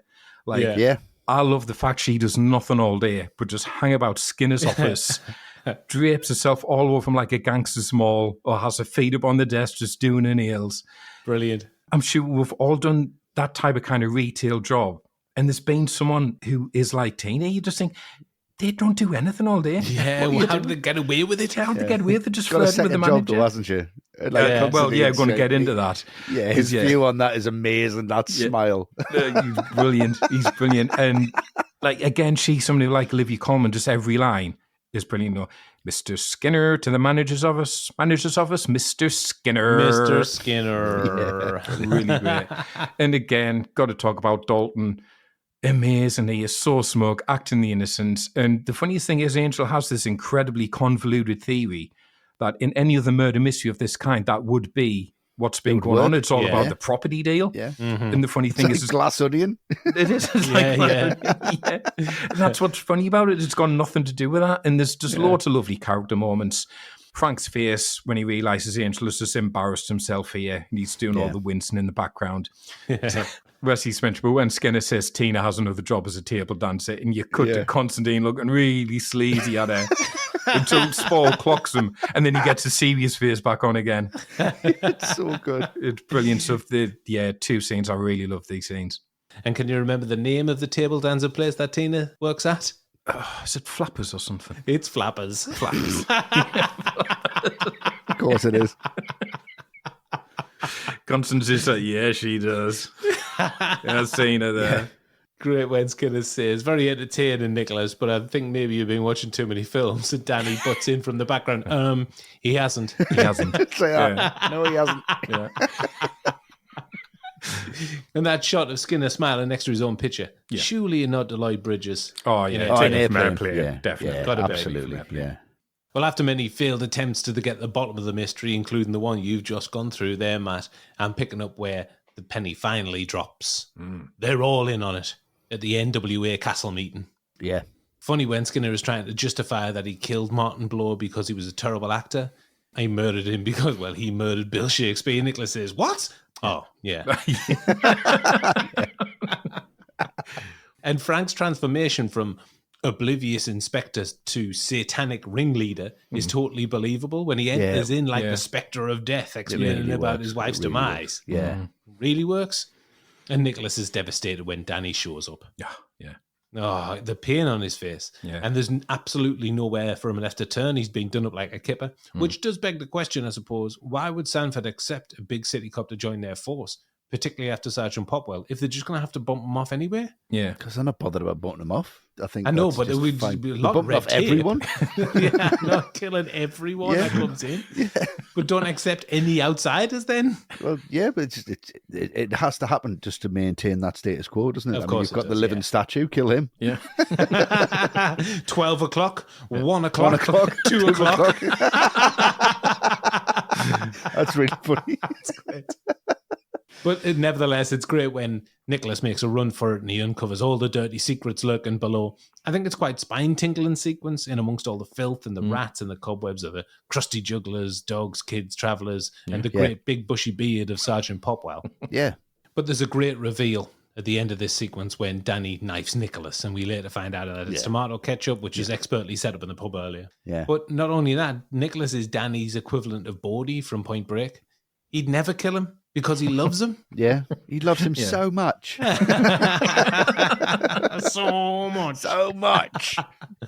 And he knows in his heart that Nicholas is right, really, but he just can't quite go over the edge with it because the town is all he knows. Like you said, Westy, he's been wrapped in cotton wool, and it's really difficult to pull yourself away from that, which is the great irony because he's been thirsting for this kind of action all along. Yes, absolutely. He's been desperate to be a big city cop, but now he's got the opportunity. He doesn't want to hear it.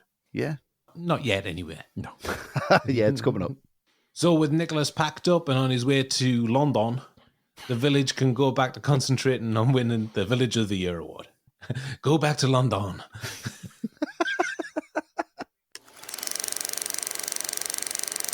The crew. Wright and Pegg hold the pen on Hot Fuzz. Matt, what do you think of their work here as writers? It's fascinating me because I'd just love to know how that relationship between them as writers precisely works. I imagine with Wright, you know, he's coming up with all the visual gags. So I do wonder how much input did Pegg have into that kind of last 15 or 20 minutes, because, you know, I can well imagine it's right saying, it's going to be a car chase, it's going to be an action sequence, I'm going to handle that. Yeah, that's a really good point. Yeah, I'll take care of that. Yeah, I'll take care of that. That's my arena. And I think that's probably quite telling why that's my least favourite part of the film, because it kind of, you lose the character stuff and you lose some of the jokes, I think. But I think when they're clearly working together, it's great. And there's no scene written as filler or something that just connects two bigger scenes together. Everything is so thoroughly thought through. What joke can we get in here? What observation can we make about village life? What character name can we make a play on?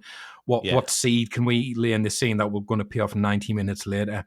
Yeah, it's like the effort itself. You've just got to applaud just the sheer effort that they've put into that. Absolutely. And at the end of the day, we're talking about Hot Fuzz, so it's not a script where you can sit and you can talk about what themes are going on, what theories you can pull out of it. You can't pull it apart like that. It's a straight-up comedy film with nothing else really on its mind. You've got to look at it and go, you know what? In that sense, it's really well written because it is really funny, and it's funny from beginning to end. And I'm also a big fan, just the detail they bring into these supporting characters. Again, no one is written as a filler. Obviously, the casting is brilliant, which helps, but you can watch this and go, oh, the best characters in this, it's the Andys or Skinner, because he's a great villain. You know, the likes of Kevin Eldon and David Bradley don't get a huge amount to do because there's not time, but what time they do have in the script, they've got a killer line to deliver, or they've got a laugh they can get by themselves. Everyone's got something, haven't they? Everyone's got something. I mean, we've been laughed, but even PC Walker just going, tits in the background. Cocks. It's his little thing, but that works. It works really well. What do we need the dog for? We don't need the dog. Yeah. Brilliant. Saxon. Yeah. Woof. Even Saxon gets a line. Exactly. He gets a laugh with it. And, you know, mentioned already, but, you know, Olivia Colman in there, you know, years before she was the huge Oscar-winning star that she is now. Amazing. And I do know, actually, she's called Doris because that's what female police officers were referred to back in the dark ages when they weren't taken, particularly seriously in the job. Yeah, she's a Doris. Yeah, she's a Doris, yeah. Female police officers. She's not a female police officer. Yes, she is. I've seen her bra. Yeah. He's such a child, isn't he? Oh, sorry, I've seen a bra. I mean, Coleman, she needs a big shout out here because she's got some of the most outrageous lines. Like, I've been around the station a few times. Yeah, brilliant. Yeah. The doctor you shouldn't eat late at night, don't know. Quite like a little midnight gobble. Outrageous stuff. Just that bit of the fair as well, when she's like, there's a spit roast. She's like, I'll be me after a couple of pints. Yeah.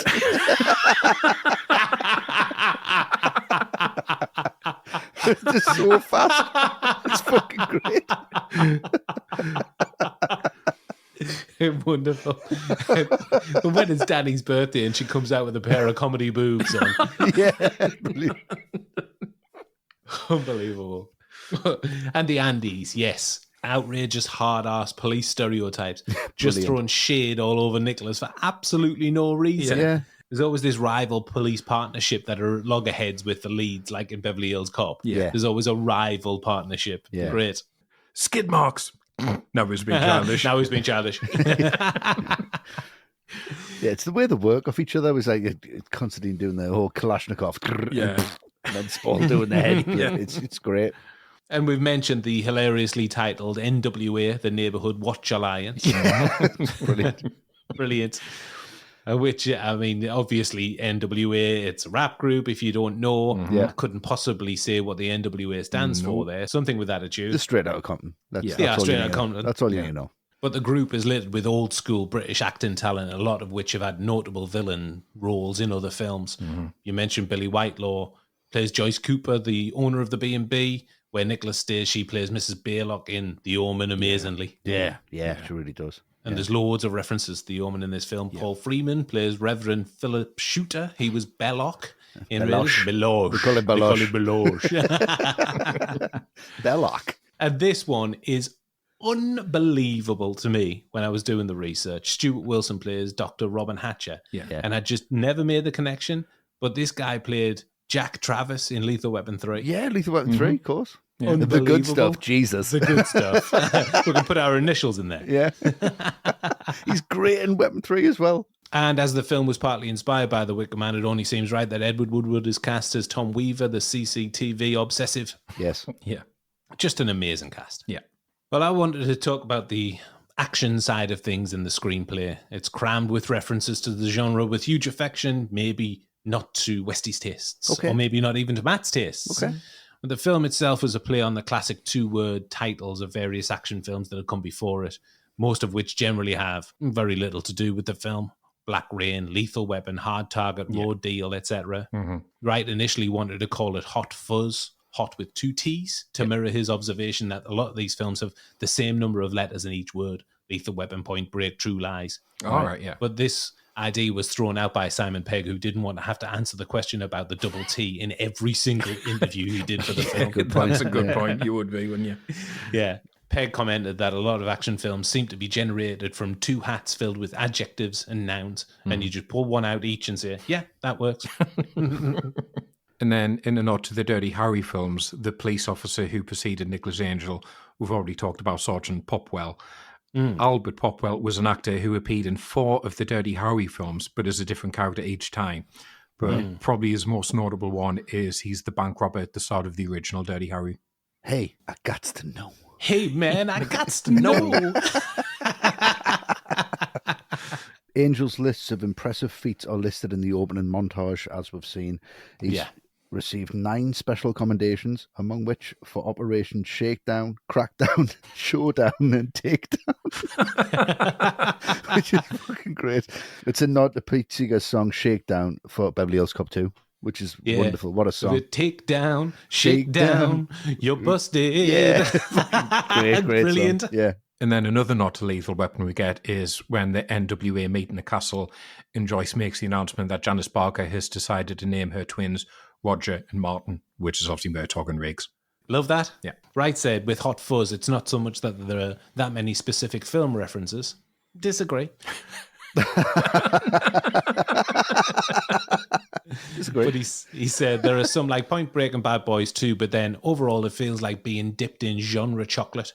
We put so many genre cliches into the pop, you can't necessarily pick out which films they're from. Maybe not your average film fan, but I think we've uncovered a few specifics. Yeah, I think we have. Yeah. I'll touch on the dialogue that's used, which is great, and it's really relatable, and it's very good. It's very British. It's very much, not trying to pander for a different audience. Everyone needs to just buy into it or don't. I think there's some wonderful moments where we don't even know what's being said and it has to be translated for us. And I think that's really good. And it's also the references that they do to the earlier films. I mean, especially Shaun of the Dead, and there's some bits of space as well. But there's the whole sequence, the jumping over the fence sequence, which I think is just an absolute shameless callback to Shaun of the Dead. It's outrageous. Shameless. And you're just like, right, you've never taken a shortcut before. And he does. But in this time, the fence jumping sequence, Nicholas is much better involved than Shaun was, because Shaun is just obviously Shaun's crap. Yeah, he did all the jumps himself, apart from the last one, which was completed by his stunt double, who was waiting out of shot, and you can see him. I think you can see him kind of pop up. I've always thought, like, which one is the stunt double popping up? And it's the last one. Yeah. So when Frost was doing his fence jump attempt, he later joked that he purposely looked back at the camera to prove it was him and not a stunt double doing it. He's like, I'll actually crash through the fence, and that makes sense. The thing you can see from the writing is their personalities are in this writing. Absolutely 100%. Yeah. Their love of action films. Yeah, their love of cinema, even just any cinema. Even some of the dialogue in this film relates to the camera shots, because they know they're going to say something in a certain way, and they know how the camera's going to act. They know that it's going to be a fast push. They know that it's going to be a transition to this. So I think they work beautifully together, and they work brilliantly together. I would just love to see them do something a little bit more serious. It's wonderful, but at the same time, a little bit of a letdown, because you want a bit more depth. Yeah, it just seems easy. Yeah. You've got all the crew, you've got all the cast, you've got everything to play with. And did they do enough with it? I'm not sure they did. Wow. Damn it. Any old opportunity to get I just said I'm not sure they did. It's not damning. I wouldn't say it was damning, like. It was fairly measured. Not sure. No, that you saying I'm not sure means, in my opinion, they didn't. Well, yeah, they fucked it up. That's what you mean. You mentioned Shaun of the Dead there. There's obviously references left and right. Yeah. Bill Nye, Martin Freeman, Julia Deakin, and Rafe Spall appear in all the Cornetto films. Yes. Yes, they do. Danny shoots the doc in the leg, just like he did to his sister in Shaun of the Dead. Yeah. One of the Andes calls Danny a monkey, but as he tells us in Shaun of the Dead, he's not a performing monkey. Yeah. Nice little touches. He does the Clyde clap as well, doesn't he? When they go to when they go to watch the Amdram thing. Yeah, he does that, yeah. And also when Angel is first introduced to Tom Weaver, who we've talked about, that's Edward Woodward, in the surveillance room, you can see in the background the cricket bat from Shaun of the Dead is propped up against the wall. Yeah, Oh, nice. little Easter egg. Yeah. Iwa-woo-wa. Straight in there. Iwa-woo-wa, yeah. Well, I think it's only right that we break proceedings and go to our second Patreon question, Okay. as we're talking about an absolute favourite of one of our longest ever Yes, Patreon yes, it supporters, is. just Joe. Oh, hello, Joe. Hello, Joe. We know you love this one. Yeah, great to have you back. Yeah. Okay, so Joe says, one of the things I love about this film, I think it flawlessly blends multiple types of comedy. You've got physical comedy moments, Danny crashing into the fence, humour in the dialogue, and then really subtle things that are there just for the audiences to know and enjoy. The fines listed on the swear box, for example. Yeah. Love it. She says, are there any other comedies that you think achieve this blend so well? Right. And finally, she says, thanks so much for putting Hot Fuzz on the poll. She loves it. She loves us. She does. It's reciprocated, Joe. Thank you. Absolutely our pleasure. Thank is you our for sticking pleasure, around, Joe. Yeah. So, Westy, you got anything? There's two for me that really stand out. And the first one's The Big Lebowski. And I think there's Brilliant. some real physical comedy in there that's really funny. Yeah. Just when the Brilliant. cop throws that cup at him. I don't like your jerk off name. I don't like your jerk off face. I don't like Stay your out of Malibu. Yes. Dude, jerk. I'm sorry, I wasn't really listening. Bang. That's brilliant physical comedy. Great lines. Wonderful. And the other one for me is Dr. Strangelove. Oh, Which yes. I don't think gets enough love as a comedy film, which is really what it is. Yeah, it's There's hilarious. physical comedy in there. There's so many funny lines brilliant. in there. And it's similar to this in that if you don't really pay attention to the lines, they kind of disappear. So I would say for me, without skirting around the obvious, I would say Big Lebowski and Dr. Strangelove. Strangelove. Sellers is amazing when he's kicking off, when he's trying to put a call into the president. And what about you, Matt? You got any examples for Joe? The first ones that came to mind was obviously the Zaz combo. Yeah, sure. Top Secret, which a lot of people have kind of still sleep on Top Secret. That's very good. That's worth checking out. Kilmer's great in that. Yeah, Kilmer's brilliant in that, doing the whole Elvis thing. I think Mel Brooks is also a good shout. Obviously his films tend to be quite scattergun, but when something like Young Frankenstein, or when he's focused, that's got everything. Loads of side gags in the background and that. But also I thought, actually, I ended up thinking about TV as well, because I think Wright and Pegg, like people of our age, they would have grown up when The Simpsons was amazing. Like the golden age of The Simpsons. Not what it is now, certainly. where it's just this poor shadow of itself.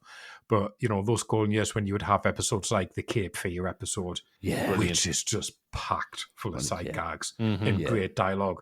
So, I think The Simpsons is actually probably a big influence on how they do their comedy as well. Yeah. Well, I think it's a great question, and I think that one film that came to mind straight away, it's the obvious one, it's This Is Spinal Tap. Because we're talking about top-level comedy here with Tap. And I think it's a fair shout. It's not as good as Tap, but it's a fair shout to put Hot Fuzz in there. I mean, it seems outrageous to put it in there with Tap, but as Joe puts it, there are multiple levels of comedy going on, which is very rare. Yeah. It needs to be very well written, and this clearly was. So thank you very much for the question, Joe. I hope we satisfactorily answered it for you. Thank you, Joe. So back to the screenplay. Following their breakthrough, Shaun of the Dead, obviously, Pegg and Wright were essentially given carte blanche to make any film that they wanted. Yeah. Wright said, we wanted to make a cop film in the UK because there isn't really any tradition of cop films in our country. We've got a lot of TV cop shows, but we wanted to make a cop film. And we felt that every other country in the world had its own tradition of great cop action films, and we had none. I think that's a fair comment. Yeah. The script itself took 18 months to write, during which time Pegg and Wright watched 138 cop movies. Amateurs. Which is a lot. Amateurs. Should have done 140. In the original draft, Nicholas had a love interest called Victoria, and following rewrites, Victoria was removed from the story, but a lot of her dialogue wasn't. It was just repurposed as Danny's dialogue, often with no alteration. It has got that vibe, though. Yeah, Like when totally. they're sitting talking to each other, when they come back from the pub, it's like, I can show you how to switch I off. can show you how to it's like, switch off that melon. I love that. That's great. It's just so subtle. It's wonderful. Yeah. And some of the dialogue from the film came directly from the interviews that you talked about, Matt, earlier with real coppers. Like, I prefer to think my office is out on the streets. Yeah. That came directly from one of the guys who they interviewed. Right. And during their research, they observed that a large percentage of police officers were called Nick or Andy. So we get Nicholas Angel and the Andys. Right. But when they went to Brixton Police Station, they were given the cold shoulder because the police liaison officer mistakenly told the coppers that Pegg and Wright were journalists, and they said nothing. Right. An essential part of their writing process was the use of Roger Ebert's bigger little movie glossary, Right. which detailed common cliches of the action genre. Pegg and Wright wanted to pay homage to the genre, obviously, while also adding to its canon, so crammed in as many of these cliches as they could. Notably, walking into a dark room and finding the light switch straight away, straddling 2 lanes while driving, that never-ending magazine of bullets and firing at someone and not coming close to hitting them, which is all evident in the film. Yeah, it is. Yeah, that light switch thing is amazing. How many times have you fumbled around and you're almost at the bottom of the wall and you can't find the fucking light switch? Every time, yeah. And Wright said about the dynamic between himself, Pegg, and Frost. When Simon and I write the script together, we already know that he's going to have one of the main parts. And both of us are very anal about the dialogue, mainly because so much of it involves very specific setups for things that will come later in the films. And then Nick comes in and just sprinkles the funny on top in little pieces. Yeah, he came up with the line when he says that he didn't see his cousin's face. I'm not made of eyes. He came up with that one. Yeah, so another winner from Pegg and Wright, writing layer upon layer of humour and homage. Mm-hmm. But is it too much? All right, pipe down, biggin.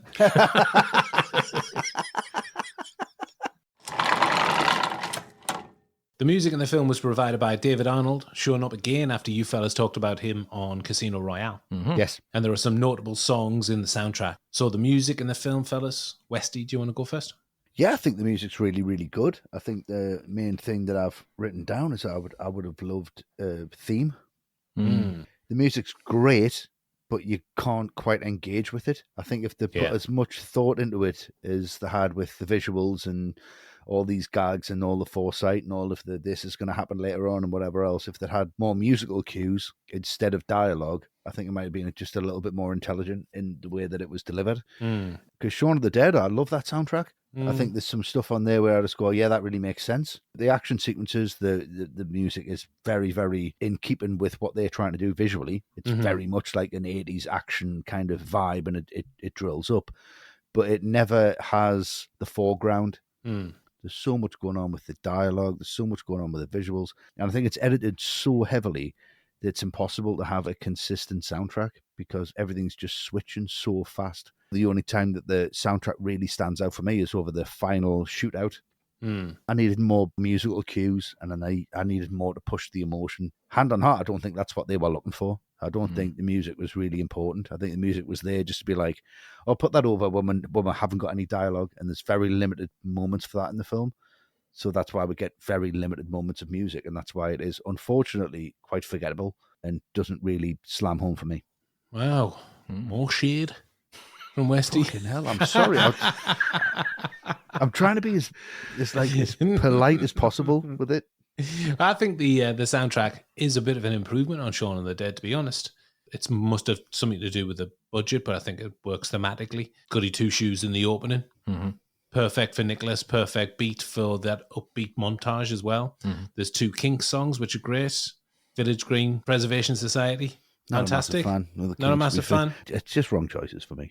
Even in the soundtrack, there are nods to the action genre. The Arms Hall at Elroy Farm. The music's taken straight from the trailer for Lethal Weapon. Well, it's the same music used in the trailer for the first 3 Lethal Weapon films. I think this one was lifted from Lethal 3, complete with that outrageous guitar piece. But not just the music, it's matched as well. The run from the farm and the jump over the hedges when the sea mine is ticking is straight out of the opening scene from Lethal 3. Grab the cat. Yeah. Right. And I think Arnold's score does what every comedic score should do and be as serious as possible. It's loud and overblown and dramatic, and I think that's perfect for the material. We talked about it on In Bruges as well. A dead straight down the line score to contrast the comedy. Totally. the opposite from what you get from the music here. Like, Crazy? I literally don't hear it. Well, here we go. Matt, what do you think? Well, I mean, I think if you watch this like every month, like Luke does, it's going to like soak into you by osmosis. Fair point. The music, A isn't fair it? point. My overall take on the music, the soundtrack, the score is it's very like Best of Indie Disco 2007. That's kind of my take on it. I'm not in general like a huge soundtrack guy anyway. It's very rare. No, I know you're not. I'll sit and listen to a soundtrack, and Hot Fuzz certainly wouldn't tempt me into doing so. Like, No, I agree with that. before I put this on for my first rewatch, I knew we'd be talking about the soundtracks. So I sat and thought, well, what are the standout songs? And there's two to me. There's Supergrass over the end credits. That's great. I like Supergrass. Yeah, it's fine. Yeah. The Kinks. I do like the Kinks. But if I'm going to listen to either of those bands, I'll just listen to Supergrass or the Kinks. I won't go through the Hot Fuzz soundtrack to listen to them. No, of course you would. And I'll happily go to the grave if I never have to listen to the Fratellis again in my life. Gladly. Oh, gladly. okay. Yeah, not a fan.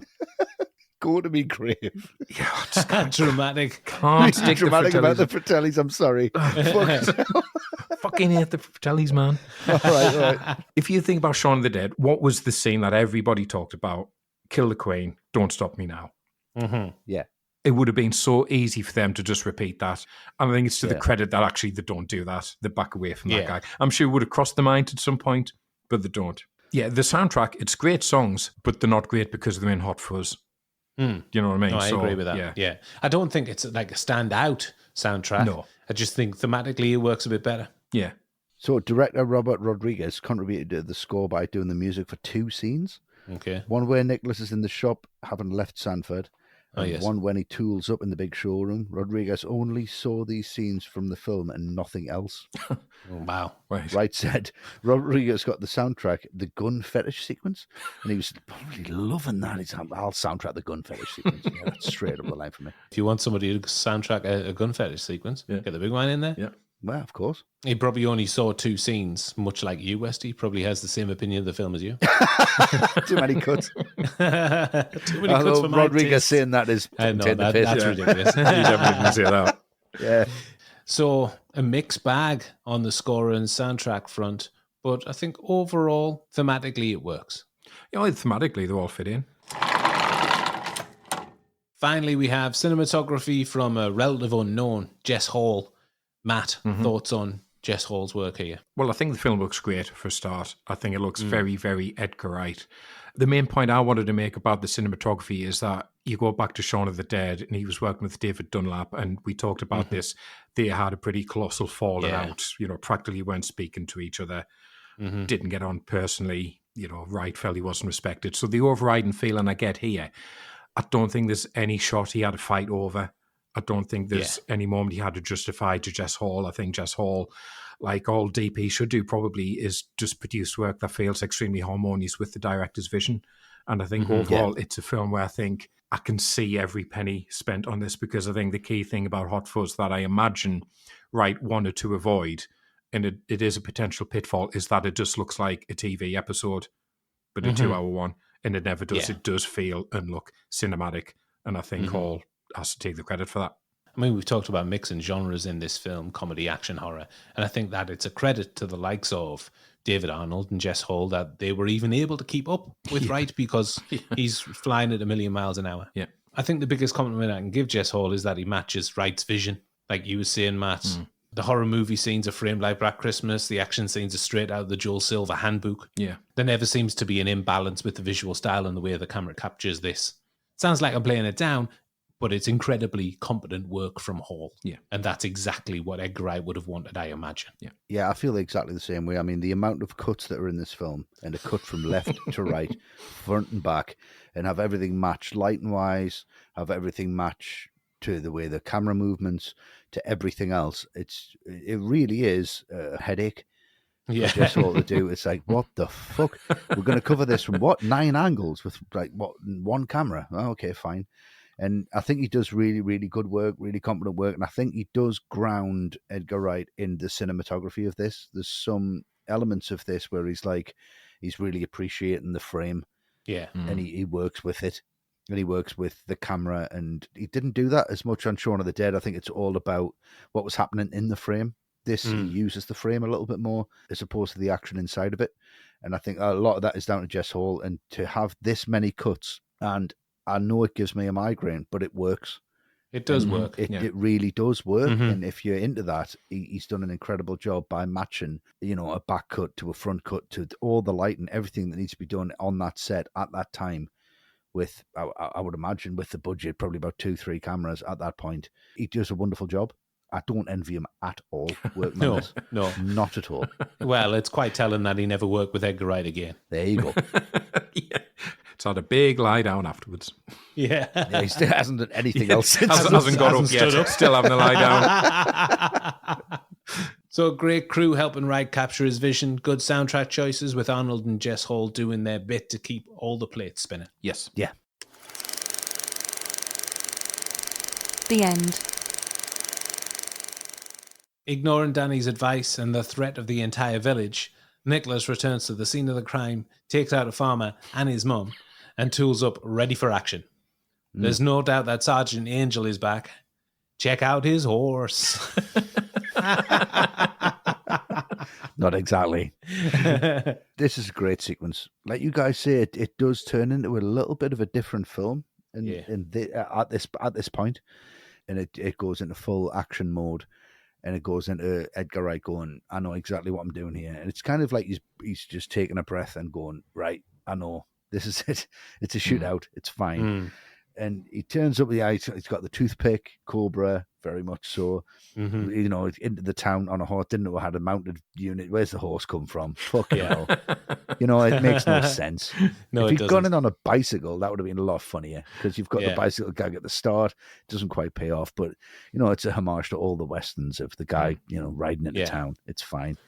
Yeah, you mentioned there the bit about the mounted division. Bill Bailey obviously plays 2 parts in the film. Sergeants Turner, twin brothers. A great gag reveal near the end of the film. It is a great gag reveal, yeah. You can distinguish between the two, apart from their general demeanour, by casting a watchful eye over their reading habits. Yes. One reads Ian Banks, and the other reads Ian M. Banks, although both Ian and Ian M. are one and the same person. It's so confusing. Yeah, it really is. Ian M is Ian's pseudonym for sci-fi novels, I believe. Right. Yeah, and then it all kicks off. Morning. Yeah. Boom. All right, great. But I'm left feeling a little bit hollow by it all. You see it building. You see what's going to happen. It leaves me feeling a little bit like when I used to watch the A-Team and nobody dies. You know what I mean? They all get superficial injuries, don't exactly. they? Yeah. Somebody throws a hand grenade and you see them get up again, or you're going to shoot a tire and then the barrels will come down and knock somebody over. Yeah, it's great. And it's like just watching people have a great time, make a film because they can. But what am I getting from it? I don't think I'm getting anything from it. Selfish. But what do you watch your film for? To get something from it? You need to be moved by it. It needs to change you as a person. That's the whole point of cinema. It needs to deliver a message and tell you a story that you are not familiar with, or something that you're very familiar with, that makes you feel necessary and alive. And to me, this is just kind of Edgar Wright and Simon Pegg and Nick Frost and everyone else going, yeah, we're going to do a shoot out in the town square. Great. But what do I get from that? Nothing. I don't know. I'm looking for too much out of this. You're looking for far too much, Westy. And it's just a knockabout comedy with a nice action sequence. Exactly. Not enough for me. Okay. Well, I do take some sick satisfaction from old people being beaten up in films. That's what I'm talking about. Wow. So fair play to the cast here, the farmer and his mum, and all the kind of old British stalwarts who are pretty game to get involved, and I think they pull it off well. There's nothing better than seeing like old people have their toes blown off. Love it. Right, okay, well, we're moving action. So what we're thinking, pub? And we're going to talk about the pub shootout. A comparatively short sequence, but I like it. Own almost everything to the bar shootout scene from Desperado. Yes. Unloading an unholy amount of ammo with nobody getting a scratch. That's Action Movie 101. Jumping through the air, shooting guns. Danny's finally got his wish. Yep. In fact, everything that Danny asked Nicholas, if he's been involved in from the start, Danny experiences. Firing 2 guns while flying through the air, being in a high-speed pursuit, firing a gun while being in a high-speed pursuit. Love it. They break through the door with a sign that says, come on in, which I think is a nice touch. And this is where Nicholas gets the coppers to finally understand what he's been saying to them all along. They've been brainwashed. And I think Frank's argument that Nicholas is not even from round here is a very British thing to say. Yeah, oh yeah, definitely. Yeah. I've heard that a million times in my life in small towns, which we're kind of from. Yeah. It's almost like a badge of honour to say you were born and bred here, and outsiders are often frowned upon. Yeah. Yeah, and there's another nice gag here with the chalkboard behind the pub owners during the shootout, and that reads 2 shooters for the price of 1. Yeah, lovely. Yeah. And isn't that it's the same pub machine from Shaun of the Dead, isn't it? Makes the same noise. Oh, yeah. Ah, right. Yeah. The fruit machine. The fruit machine, the one that Ed plays in Shaun of the Yay! Dead. Yeah. Same on here. I'm pretty sure they get it in the World's End as well. And I'm going to go for the scene straight after this, which is the Summerfield shootout. And Oh, yes. like I say, I do have some issues at this point in general. It's all a bit hectic. It's a bit too loud. It loses itself a little bit. But I do think the Summerfield shootout is great fun. You know, it's what we've been saying all along. Everyone's having so much fun here, and it really feeds into it. And it is this big action sequence, but you do have these little character moments like Fisher finally doing something right and taking charge and coming up with a plan to get in, which completely takes Angel by surprise. I love the cut to Skinner just watching it all on the CCTV. My, here come the Fuzz. Just really looking for like getting stuck into it. Yeah. And I find Pegg surprisingly convincing here when he's having that brawl with Lurch, considering that's Rory McCann, who would go on to be in Game of Thrones, playing one of the hardest characters in TV history. Yeah, he's the Hound, isn't he? He's the Hound, yeah. So yeah, Pegg surprisingly convincing. Frost is having a whale of a time. I think Constantine and Spall are great here as well. You know, like everyone's into it. You know, the Andes are riffing on that cliche of someone's partner nearly getting taken out, but it's okay. It's Bolognese. It's Bolognese. Amazing. Angel sliding down the aisle to get next to Danny, but it's maybe about 2 or 3 feet that he slid. It's really not that impressive. But everyone's in action film mode now. And as you've said, Luke, this is just Danny in dream scenario mode now. You know, this is everything that he's wanted. And it's even better for him because the Angel is getting into it as well. You know, when he says he didn't tell Lurch to cool off. Oh, shame. But genuinely delighted by the story where previously he hit Lurch with a cuddly monkey and said playtime is over. Oh, you're off the fucking chain. Just, this is everything he's wanted a copper to be about. Yeah. And there's loads of little details going on, like the fact there's far too many sound effects of shotguns being cocked when no one is actually cocking any shotguns. Because that's where you get in action films. You know, when Doris hits Tina with the kind of careful with the slippery floor sign, that should just bounce off her face. It shouldn't send us skidding across the floor unconscious. Bit of girl on girl. Nothing like a bit of girl on girl. But that's the point.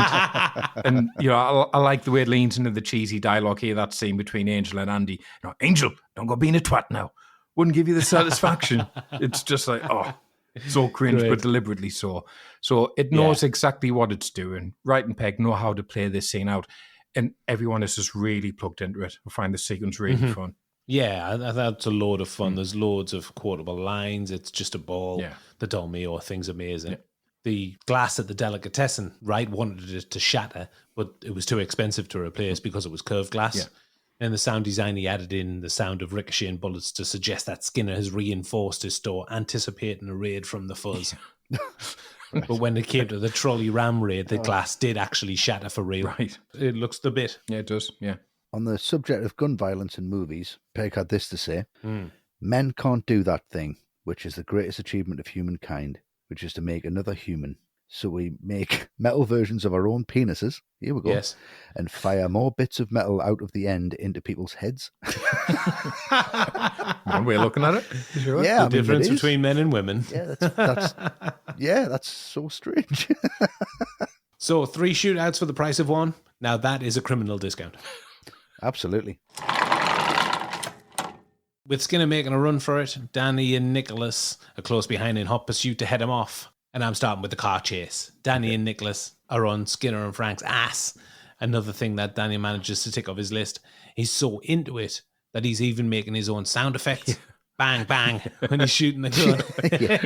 It's already doing that. And the Swan subplot is finally resolved. Yeah. And I think this is emblematic of the whole film. I mean, this was set up when?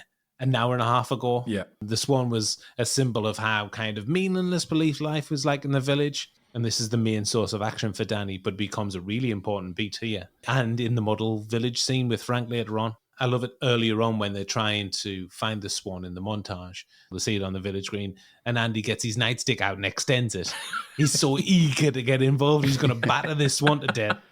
But this kind of swan thing was inspired by a real life story of a swan getting loose in a community and terrorizing the locals, and the police had to be called out to rescue it. And it's happened a number of times since, with Hot Fuzz often referenced when this is reported in the press. Yeah. Right. Classic English journalistic reporting here. Yeah. A swan being loose. Oh, Jesus Christ, it's a big story. Yeah. Yeah. The police are swanning around town. Yeah. Oh, that's bullshit. Classic. Yeah.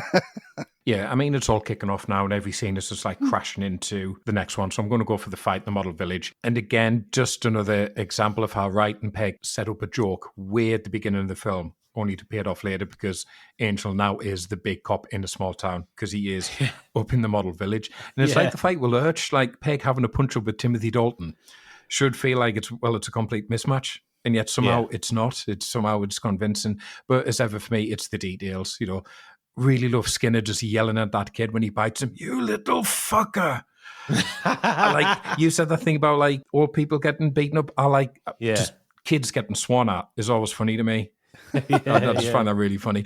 Brilliant. You know, and the fact that that kid is Aaron A. Aronson, which again set up earlier. Yeah. And, you know, the only close-up you get of something being smashed in is the replica Summerfield shop. You know, so they know this stuff inside out, which is why it works. And that shot of Skinner flying through the air before he even peels himself on that spire.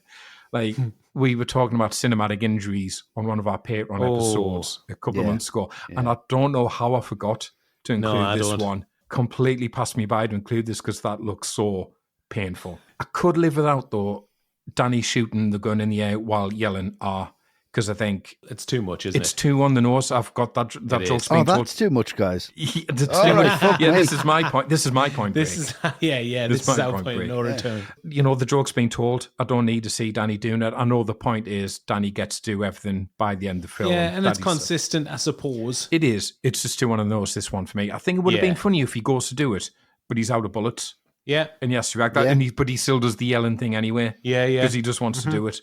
So that will work. Yeah, a couple of elements don't land here for me, but overall a pretty good wrap up to all the action. I think it's like the fight scene between Joshua and Riggs in Lethal Weapon. Mm-hmm. The rain coming down, brutal blows. Yeah. Stay back or the ginger nut gets it. Yeah.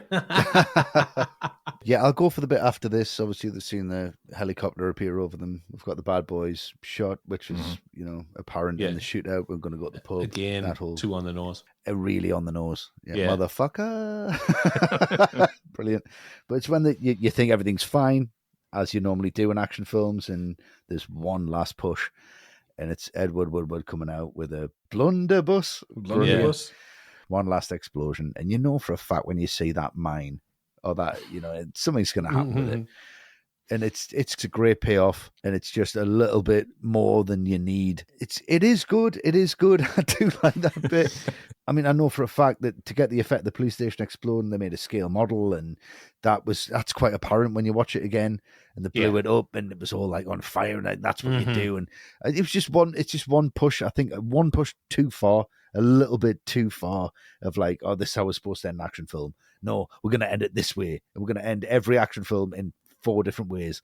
It's like, it's just a little bit too much for me. I think it's a classic cliche when suggested that Danny's dead. Yeah. And then he shows up at the end. Yeah. It's just like Riggs visiting his wife's grave. Are these all right? Yeah, they're great. Yeah. Yeah. But you can't beat the arc that Nicholas has now completed when he says to Doris, "You don't mind a bit of manpower, do you?" No, that's great. Yeah. Wonderful. You cheeky bastard. Yeah. So about 5 different endings for Hot Fuzz. Cramming in as many action cliches as possible. Seems like an entirely fitting ending considering what's gone before it. Yeah. Reception and awards. As mentioned throughout the show, Edgar Wright worked hard in the editing room, obviously much to Westy's chagrin, and there was a lot riding on it after the success of Shaun. Yeah. So Wright got panicky when doing the editing. I'm not fucking surprised. That the film would end up with an 18 certificate, which would bring pressure from the studio to make cuts. It ended up with a 15 in the UK, and Wright says, "For my money, for a film that features 2 uses of the C word, somebody's head getting splattered, His words, not mine. Yeah. Somebody else getting impaled, somebody else getting stabbed, multiple nasty blows and stuff. I think it's pretty good going. The censors are going easy for once. Yeah. They've been lenient, I think, considering. Yeah. And there was a long tour press for the film in the US, and when they were at the Austin Alamo Draft House, they had 2 Q&A sessions set up, and Tarantino was in attendance for the first one, and Wright got him to introduce Wright, Pegg, and everyone else to the stage. But during the break between these 2 Q&As, Wright got talking to Jack Black and Eli Roth. So for the second Q&A, the announcer introduced Roth, who introduced Jack Black, who introduced QT to introduce the Hot Fuzz crew. Nice. Brilliant. Yeah. Lads on tour. Yeah. Well, before that, they'd had a screening at the Creative Arts Agency where there were these goodie bags being handed out, including DVD copies of Point Break and Bad Boys 2. All the Point Break DVDs had gone, and they were left with around 50 copies of Bad Boys 2. Of course. And they took them to Austin, where Eli Roth and QT were handing them out to people. At the end, they were being ushered out because there was a screening of another film coming on, and they had about 5 copies left. And Tarantino said, "We're not fucking going anywhere until we get rid of these Bad Boy 2 DVDs. And you've got to ask a good question. If you don't ask a good question, you don't get your fucking DVD." And the next person stands up and he says, "Hi, I'm an aspiring director." QT says, "Sit the fuck down." Harangued. Amazing. At advanced screenings of the film on the 14th of February in the UK, motorbike police escorts were used and the carpet was blue, not red. Nice. And the hard work paid off. Hot Fuzz was hotly anticipated and it fared very well in most departments. On a $16 million budget, it returned a healthy $80 million worldwide, more than doubling Sean's take at the box office. Mm-hmm. Yeah. From a critical point of view, it was very well received. Empire praised the chemistry between Pegg and Frost, saying, after almost a decade together, they're clearly so comfortable in each other's presence that they feel no need to fight for punchlines, making them terrific company for 2 hours. I agree with that, yeah, definitely. The AV Club said everything an action comedy should be, it achieves through parody what most films in the genre can't accomplish straight. Mm-hmm. Variety praised Broadbent and Dalton.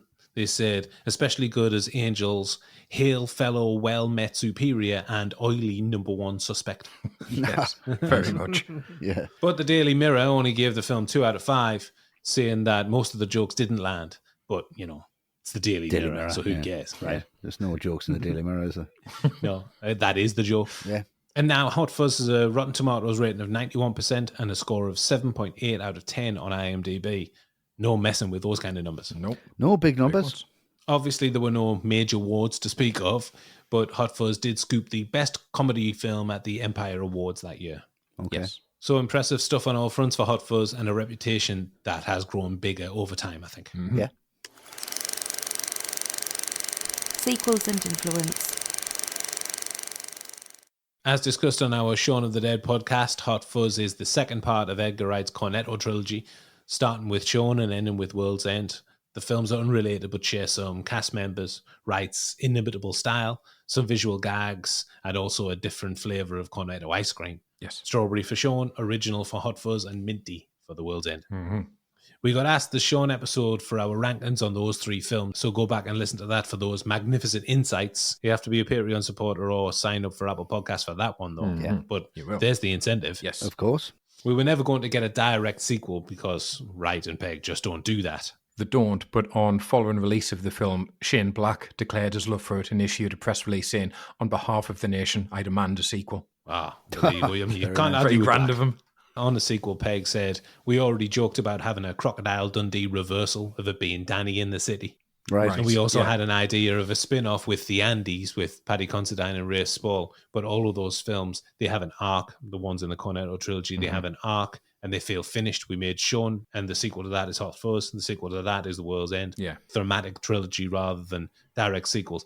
I would love to play Nicholas Angel again, but I'm probably too old now. Yeah. I would say so. Yeah. Fair enough. An Andes spin-off would be amazing. I'd love to see That more would of the be Andes. great, Like, yeah. that'd be great. Yeah. Frost did enlist Wright and Pegg to trick fans on social media into believing a sequel had been greenlit when they reunited from Meal in 2018, before later revealing that they'd just been having lunch together. Classic Frost. Classic Frost. What a bastard. Which brings us to our third and final Patreon question. This one is brought to us by Gareth Bidmore. Howdy, Gareth. Hello, Gareth. Gareth asks, we've had a Zomcom, action and sci-fi. If there was to be another Pegg Wright Frost collaboration, what do you think the genre could be and the story of the film? Right. And also, Andy Rutherford. Hi, Andy. Hello, Andy. Hello, Andy. One of the Andys. Andy asked a similar question. He said, seeing that there are more flavours of Cornetto, Pegg and Frost could add more films to the list. What genre? So, same question. Yeah. Genre, fellas. Matt, have you got a favourite? I think you got to take into account the age, for one thing. All these guys are now getting into the 50s. Yeah. Purely from Edgar Wright's perspective, I'm convinced he has a musical in him. The amount of music videos that he shot. One that really stands out to me, I don't know if you know the song, but Colours by Beck. Yeah, which yeah. has Right, yes, I do. a lot of choreography in that. So I really think Wright could do a musical, but can Pegg and Frost hold a tune or hoof it around at their age?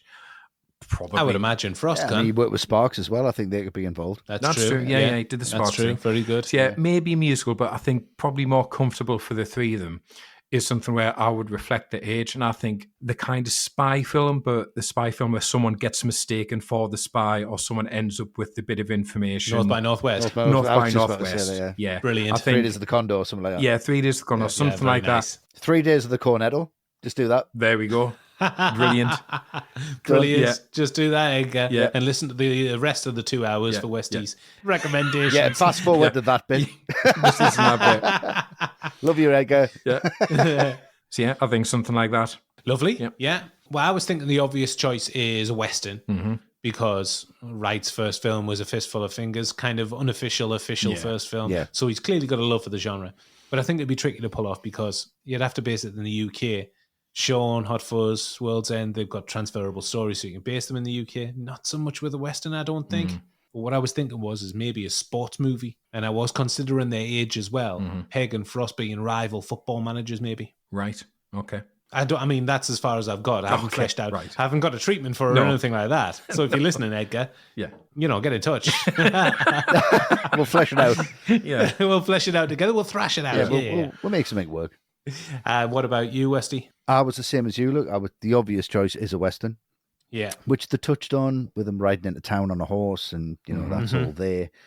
And I think it might just be a bit of a cliche, but what I'd love to see by these guys is something that hasn't been touched on for a long time, and just a good old-fashioned disaster movie like an Irwin Allen. Oh, yes. Oh, Very wow. nice. Tower okay. Inferno or a Poseidon I love it. Adventure Yeah. or Yeah. something that what is this lacking, and it's that depth and that emotion, but a big set pieces, and these guys really being the actors that they are, and the cast that he could bring in would be similar to like Tower Inferno for now, Yeah. or yeah. the Poseidon Very much. Adventure for now, and have a lot of, you see the poster, just everyone's face on it, and you don't know who's going to die or when they're going to die, Yeah. and bring it back. Age doesn't really make a difference in that. No. Get everyone involved. I think a real old school Irwin Allen like disaster movie would be great for me. Brilliant. Yeah. Wow. Wonderful. So a mistaken identity spy film, a disaster movie, and a sports managerial movie. I mean, take your pick, Edgar. But just seeing somebody die, like seeing Frost die in a disaster movie and dropping the cornetto, it's the end. It's all done. Yeah. It would be great. It'd be wonderful. And 17 years since the dust has settled on Hot Fuzz. In the years since its release, where have you seen, if any, influence Hot Fuzz has in popular culture? In popular culture, I think just how it's embedded itself into it, the amount of lines that people will quote from this film. This film gets quoting Bad Boys 2 and Point Break more than Bad Boys 2 or Point Break get quoted themselves. Yeah. I'd imagine a substantial amount of people know those two films from this more than the actual films themselves exist. And that's how big I think it is in popular culture. So because of that, because I think it's kind of sank in more than Shaun of the Dead, I'm not saying it's their best film, but for its influence in popular culture, I think this might be their definitive film. I think if you said to people, Edgar Wright, Simon Pegg, Nick Frost, what do you think of them? Oh yeah, Hot Fuzz guys. Brilliant. Okay. That's how I see it. Yeah, I don't disagree. What about you, Westy? I think it's, like we said before, I think when we're talking about Inglourious Bastards and what that influence was, it's an influence on Edgar Wright's further films. I think the way that this is cut and the way that this is shot, I think he got a lot of confidence for how popular this film became. Because like I've said, I think this is a film that they made for themselves. I don't really think there's an audience necessarily where you go, this is definitely made for this demographic. It's made for them, and if you buy into it, then great. Yeah, if you like it. Yeah, then exactly. good. And I think he got a lot of confidence from this film.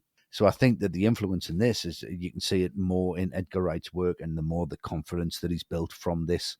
You know, there's a lot of British films that came off the back of this where they've said, oh, actually, we can just do it and pare it down. And it actually makes sense. And people are going to pay money to see something that is quintessentially British and have a British sense of humour. And there was a lot of films that came off the back of this that had a British sense of humour and weren't scared to hide behind accents and anything else. So I think it did open a lot of doors. But I think the most doors that regional. Exactly. I think the most doors that he did open, though, was for Edgar Wright to move forward and make the likes of Baby Driver. Mm-hmm. Well, I'll tell you where I haven't seen its influence, and that's in the action genre. The amount of trash that's been carted out of Hollywood in this genre that have completely turned a blind eye to Hot Fuzz. Online, all the Expendable films, for example, have nowhere near as competent an action film than Hot Fuzz is. Right. I think I see the legacy of the film kind of in social media. There's a huge amount of affection for this one, particularly over X/Twitter. It's an endless well of funny memes, just like the one where Considine does that double take. Yeah.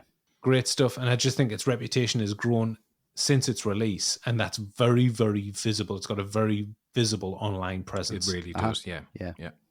I mean, you can't say that you hate this online because you will be carted out of town, tarred and feathered, Westy. Yeah. So just watch what you say. I'll just sit on here. It's fine. I'll just disappear. So no direct sequel to Hot Fuzz, but I think we're all living in hope, maybe 66% of us, that the Pegg, Wright, Frost Dream Team will have its fourth outing at the cinema sooner rather than later. Yes. All the right movies ranking. I'm sure you won't argue that this has been a no-holds-barred, adrenaline-fueled thrill ride. Absolutely. And to wrap us up, we're bringing the noise by summarising and rating Hot Fuzz out of 10. Westy. Yeah. With some trepidation, the floor is yours. You're straight in there with me. Bless you. I've thought about this long and hard all week, really, of like how I'm going to rate this, and I don't quite know, because it leaves me wanting still, even though I finish it and I watch it again. And like you said, Luke, it's a rewatch and you feel satisfied by it. I don't necessarily feel satisfied when I've seen it over and over. I think it just leaves me wanting, because I know that Edgar Wright is capable of so much more. And at this point, I think Simon Pegg is capable of so much more. I think the cast's wonderful. I think the film is enjoyable, but it's not something that I'm going to come back to. It's not something that I'd stick on and go, I cannot wait to watch this again. And after watching it so much for this, I don't think I'll go back to it for a very long time. Loads and loads of people love this film, and I appreciate that. And I appreciate the craft that's gone into this. I appreciate Edgar Wright's touch and how it is light. So for that reason, I'll give Hot Fuzz a very, very kind 8 out of 10. Very kind of you. Westy, you were kind with the score, considering your comments, so that's good. Yeah. I've watched the film too many times to count, so I've obviously got a soft spot for it. It's just a great way to spend 2 hours with actors that I'm fond of and dialogue that makes me roll around laughing. I think Edgar Wright has got an irresistible style. All right, he's no Bellatar, but he makes fantastic popcorn good time movies, and sometimes that's all you need. What a kick in the balls that was. Thanks, mate. But the film comes with loads of delicious layers to unpeel. I will say that the film feels a little imbalanced with the final third, although it's still great, and there is a lack of emotion, which does prevent a lack of depth and emotional involvement from a watching perspective. It's a big one for me, but I do prefer Sean, so I'm going to give it a big time 9 out of 10. Okay. 1 point more than you, and I think I was a lot more positive. You were way more positive. And Matt, what is your summary and score for Hot Fuzz? So Hot Fuzz, it's a film where it depends on how I'm going to rate it and what I'm going to rate it against. You know, I often do kind of give different films different criteria. And if I'm rating this as a comedy film, it's absolutely top draw. There's been very few films since that I find as funny as this, with jokes that run the whole gamut from visual humour to one-liners to character humour, as Jo said in her question, to the typical Wright and Pegg jokes that only reveal themselves on further viewings. If I'm rating it as a British film, again, it's top draw because it has this sheen, it has this pace, it has this real sense of being made by a director and a writer who love cinema, who love genre, who know how to mix them. who do this from a country where generally we just don't do this kind of film at all, No, we and don't. certainly not as well. It's a faultless cast. There's not anyone here who think, wish they'd recast them. Everyone is great. Everyone delivers. And some of the people here, I think, are giving their best work in the cast. But I think because Edgar Wright is so distinctive, he is in that group for me where I have to rate it against his other films. So Shaun of the Dead has so many jokes, but it's got heart and emotion as well. You know, Very much. I'll always say about Shaun, that last 20 minutes, it just knocks me out how like emotionally invested I am with those characters. And, you know, genuinely gutted when Barbara is shot, Ed gets bitten, and it's genuinely scary, intense as well. Hot Fuzz has so many jokes, but that's it. It's just jokes. And that's obviously fine because that's what they wanted to do and it's what they pull off brilliantly for the most part. But if I gave Shaun of the Dead top marks for giving me the unexpected along with the expected, I can't do that with Hot Fuzz because it doesn't give me anything unexpected. So I'm also giving it a 9. Yes. Fair scores, I think. Fair comments. Yeah. And for our final score for Hot Fuzz, it's over to those crazy cats at X/Twitter to bring it home. I've picked out some comments before I give you the big reveal. Okay. Firstly, Jenny Davidov Cook at Jenny D450 said, favourite movie, tied with Shaun of the Dead. I've watched it over and over. Love the comic timings and the editing. Listen to this, Westy. The editing is brilliant. Okay. Fancy that. Yeah. Ray Ludgate at Ludgate Ray says, it's hilarious. Endlessly rewatchable and one of the most quotable movies of all time. It's consistent in tone, stays true to its own internal logic and pays off everything it sets up. The brilliant cast seem to be enjoying themselves. Bring the noise. 10 out of 10. Does that. Off the chain. Dave J. Sherwood at Dave J. Sherwood said, with respect, can I just make Hot Fuzz a 10? Yes, I can. I'm the chief inspector. And it's hilarious. Very nice. Nice. Yes. Yeah. And on the slightly more negative side, Scarver Shawcross at Scarver Shawcrow 1 said, I'll give it a 2. I'd rather watch real action films. Wow. Hey, you can do both, Scarver. Can Yeah, of course you can. So out of 10, what do you think Hot Fuzz got on X? I'm going to say 9. Yeah, people have it, so I'm for a going to 9? back myself and say it's a 9 from them 9, as well. yeah. You're both right. Out of the park. Off the fucking chain. It is a 9 out of 10. We got a lot of votes on that one. There's clearly a great love for Hot Fuzz online. Yeah. Which means that overall, Hot Fuzz scored a very nice 35 out of 40. Respectable. Yes. Strong. Yeah. You can see where Hot Fuzz ranks amongst all the other films that we've talked about on our classic podcast. Go to alltherightmovies.com/leaderboard. We are taking a very short break in our podcast schedule. So in 2 weeks, we'll be pulling something wonderful out of our archive for a limited time only. So keep your eyes open for that in 2 weeks. Yep. Then we'll be back with a bang 2 weeks afterwards. John, Matt, and Westy will be plunging into the behind-the-scenes story of Alex Garland's Ex Machina. A great film to get into, bound to be another classic, that one. Yeah. Yeah. Should be. Really interesting film, that. Really Very interesting film, yeah. Right up John Street, that one. Yeah. Oh, it is. yes, he's lapping it up. He We're loves not it. going to say much. No, we're just going to let him go. Yeah, You just let get 'em some go. kind of like Ferris Bueller dictaphone and just have that play repeating. Bueller.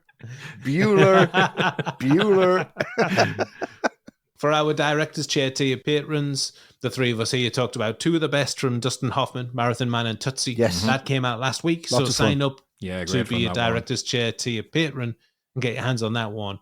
You will not be disappointed. Yes, loads of fun. Yeah, it was great fun. Great stuff. As mentioned at the top, patrons get access to all of those podcasts mentioned and more. You get a say in what films that we cover and the scores they get. You're missing out on hundreds of hours of ATRM classics and Patreon episodes. So that is patreon.com/alltherightmovies. And you can also buy our podcast individually on our website, alltherightmovies.com. And also you can subscribe to us on Apple Podcasts for the classic podcast archive. Yes. A lot of choices. Absolutely. And keep up to date with us on social media. On X/Twitter, we are at ATRightMovies. We post all day, every day. And we've always got loads of behind-the-scenes stuff, photos, clips, interviews. Yep. We've got our amazing making of movie threads, and like our podcast, our info comes directly from cast and crew or is corroborated by at least 3 sources. So keep checking back regularly for more. They're going up all the time. Definitely. On Instagram and threads, we are at all_the_right_movies.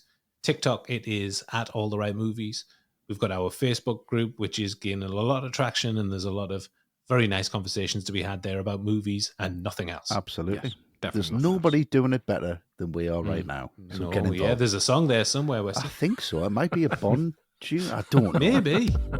And also, don't forget YouTube. We've got our videos on there. If you could like the videos, subscribe to us, and put some comments on there. Let other people know about our YouTube channel, YouTube videos. We would appreciate that. Massively appreciated. Yes, thank you so much.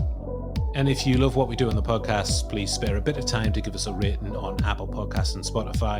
As I'm sure you all agree, it's a 5-star podcast. 5 would be the logical rating. So Of course. go for it. Yeah. Why not? And our website is alltherightmovies.com. Loads of ATRM stuff to get into. Yep. And that is a wrap on Hot Fuzz. Woo! Hell of a day, yeah? Yep. Maybe we should celebrate. Unless you got to water your piece, Lily. Pub. Come back in 2 weeks for a classic from the archive. And thank you very much for listening, everyone. You will be hearing from us very soon. Yes, you will. Thanks, guys. Yes, you will. Thanks, guys. Thanks, Thanks for everyone. listening. Appreciate it loads. Bye-bye. Bye-bye.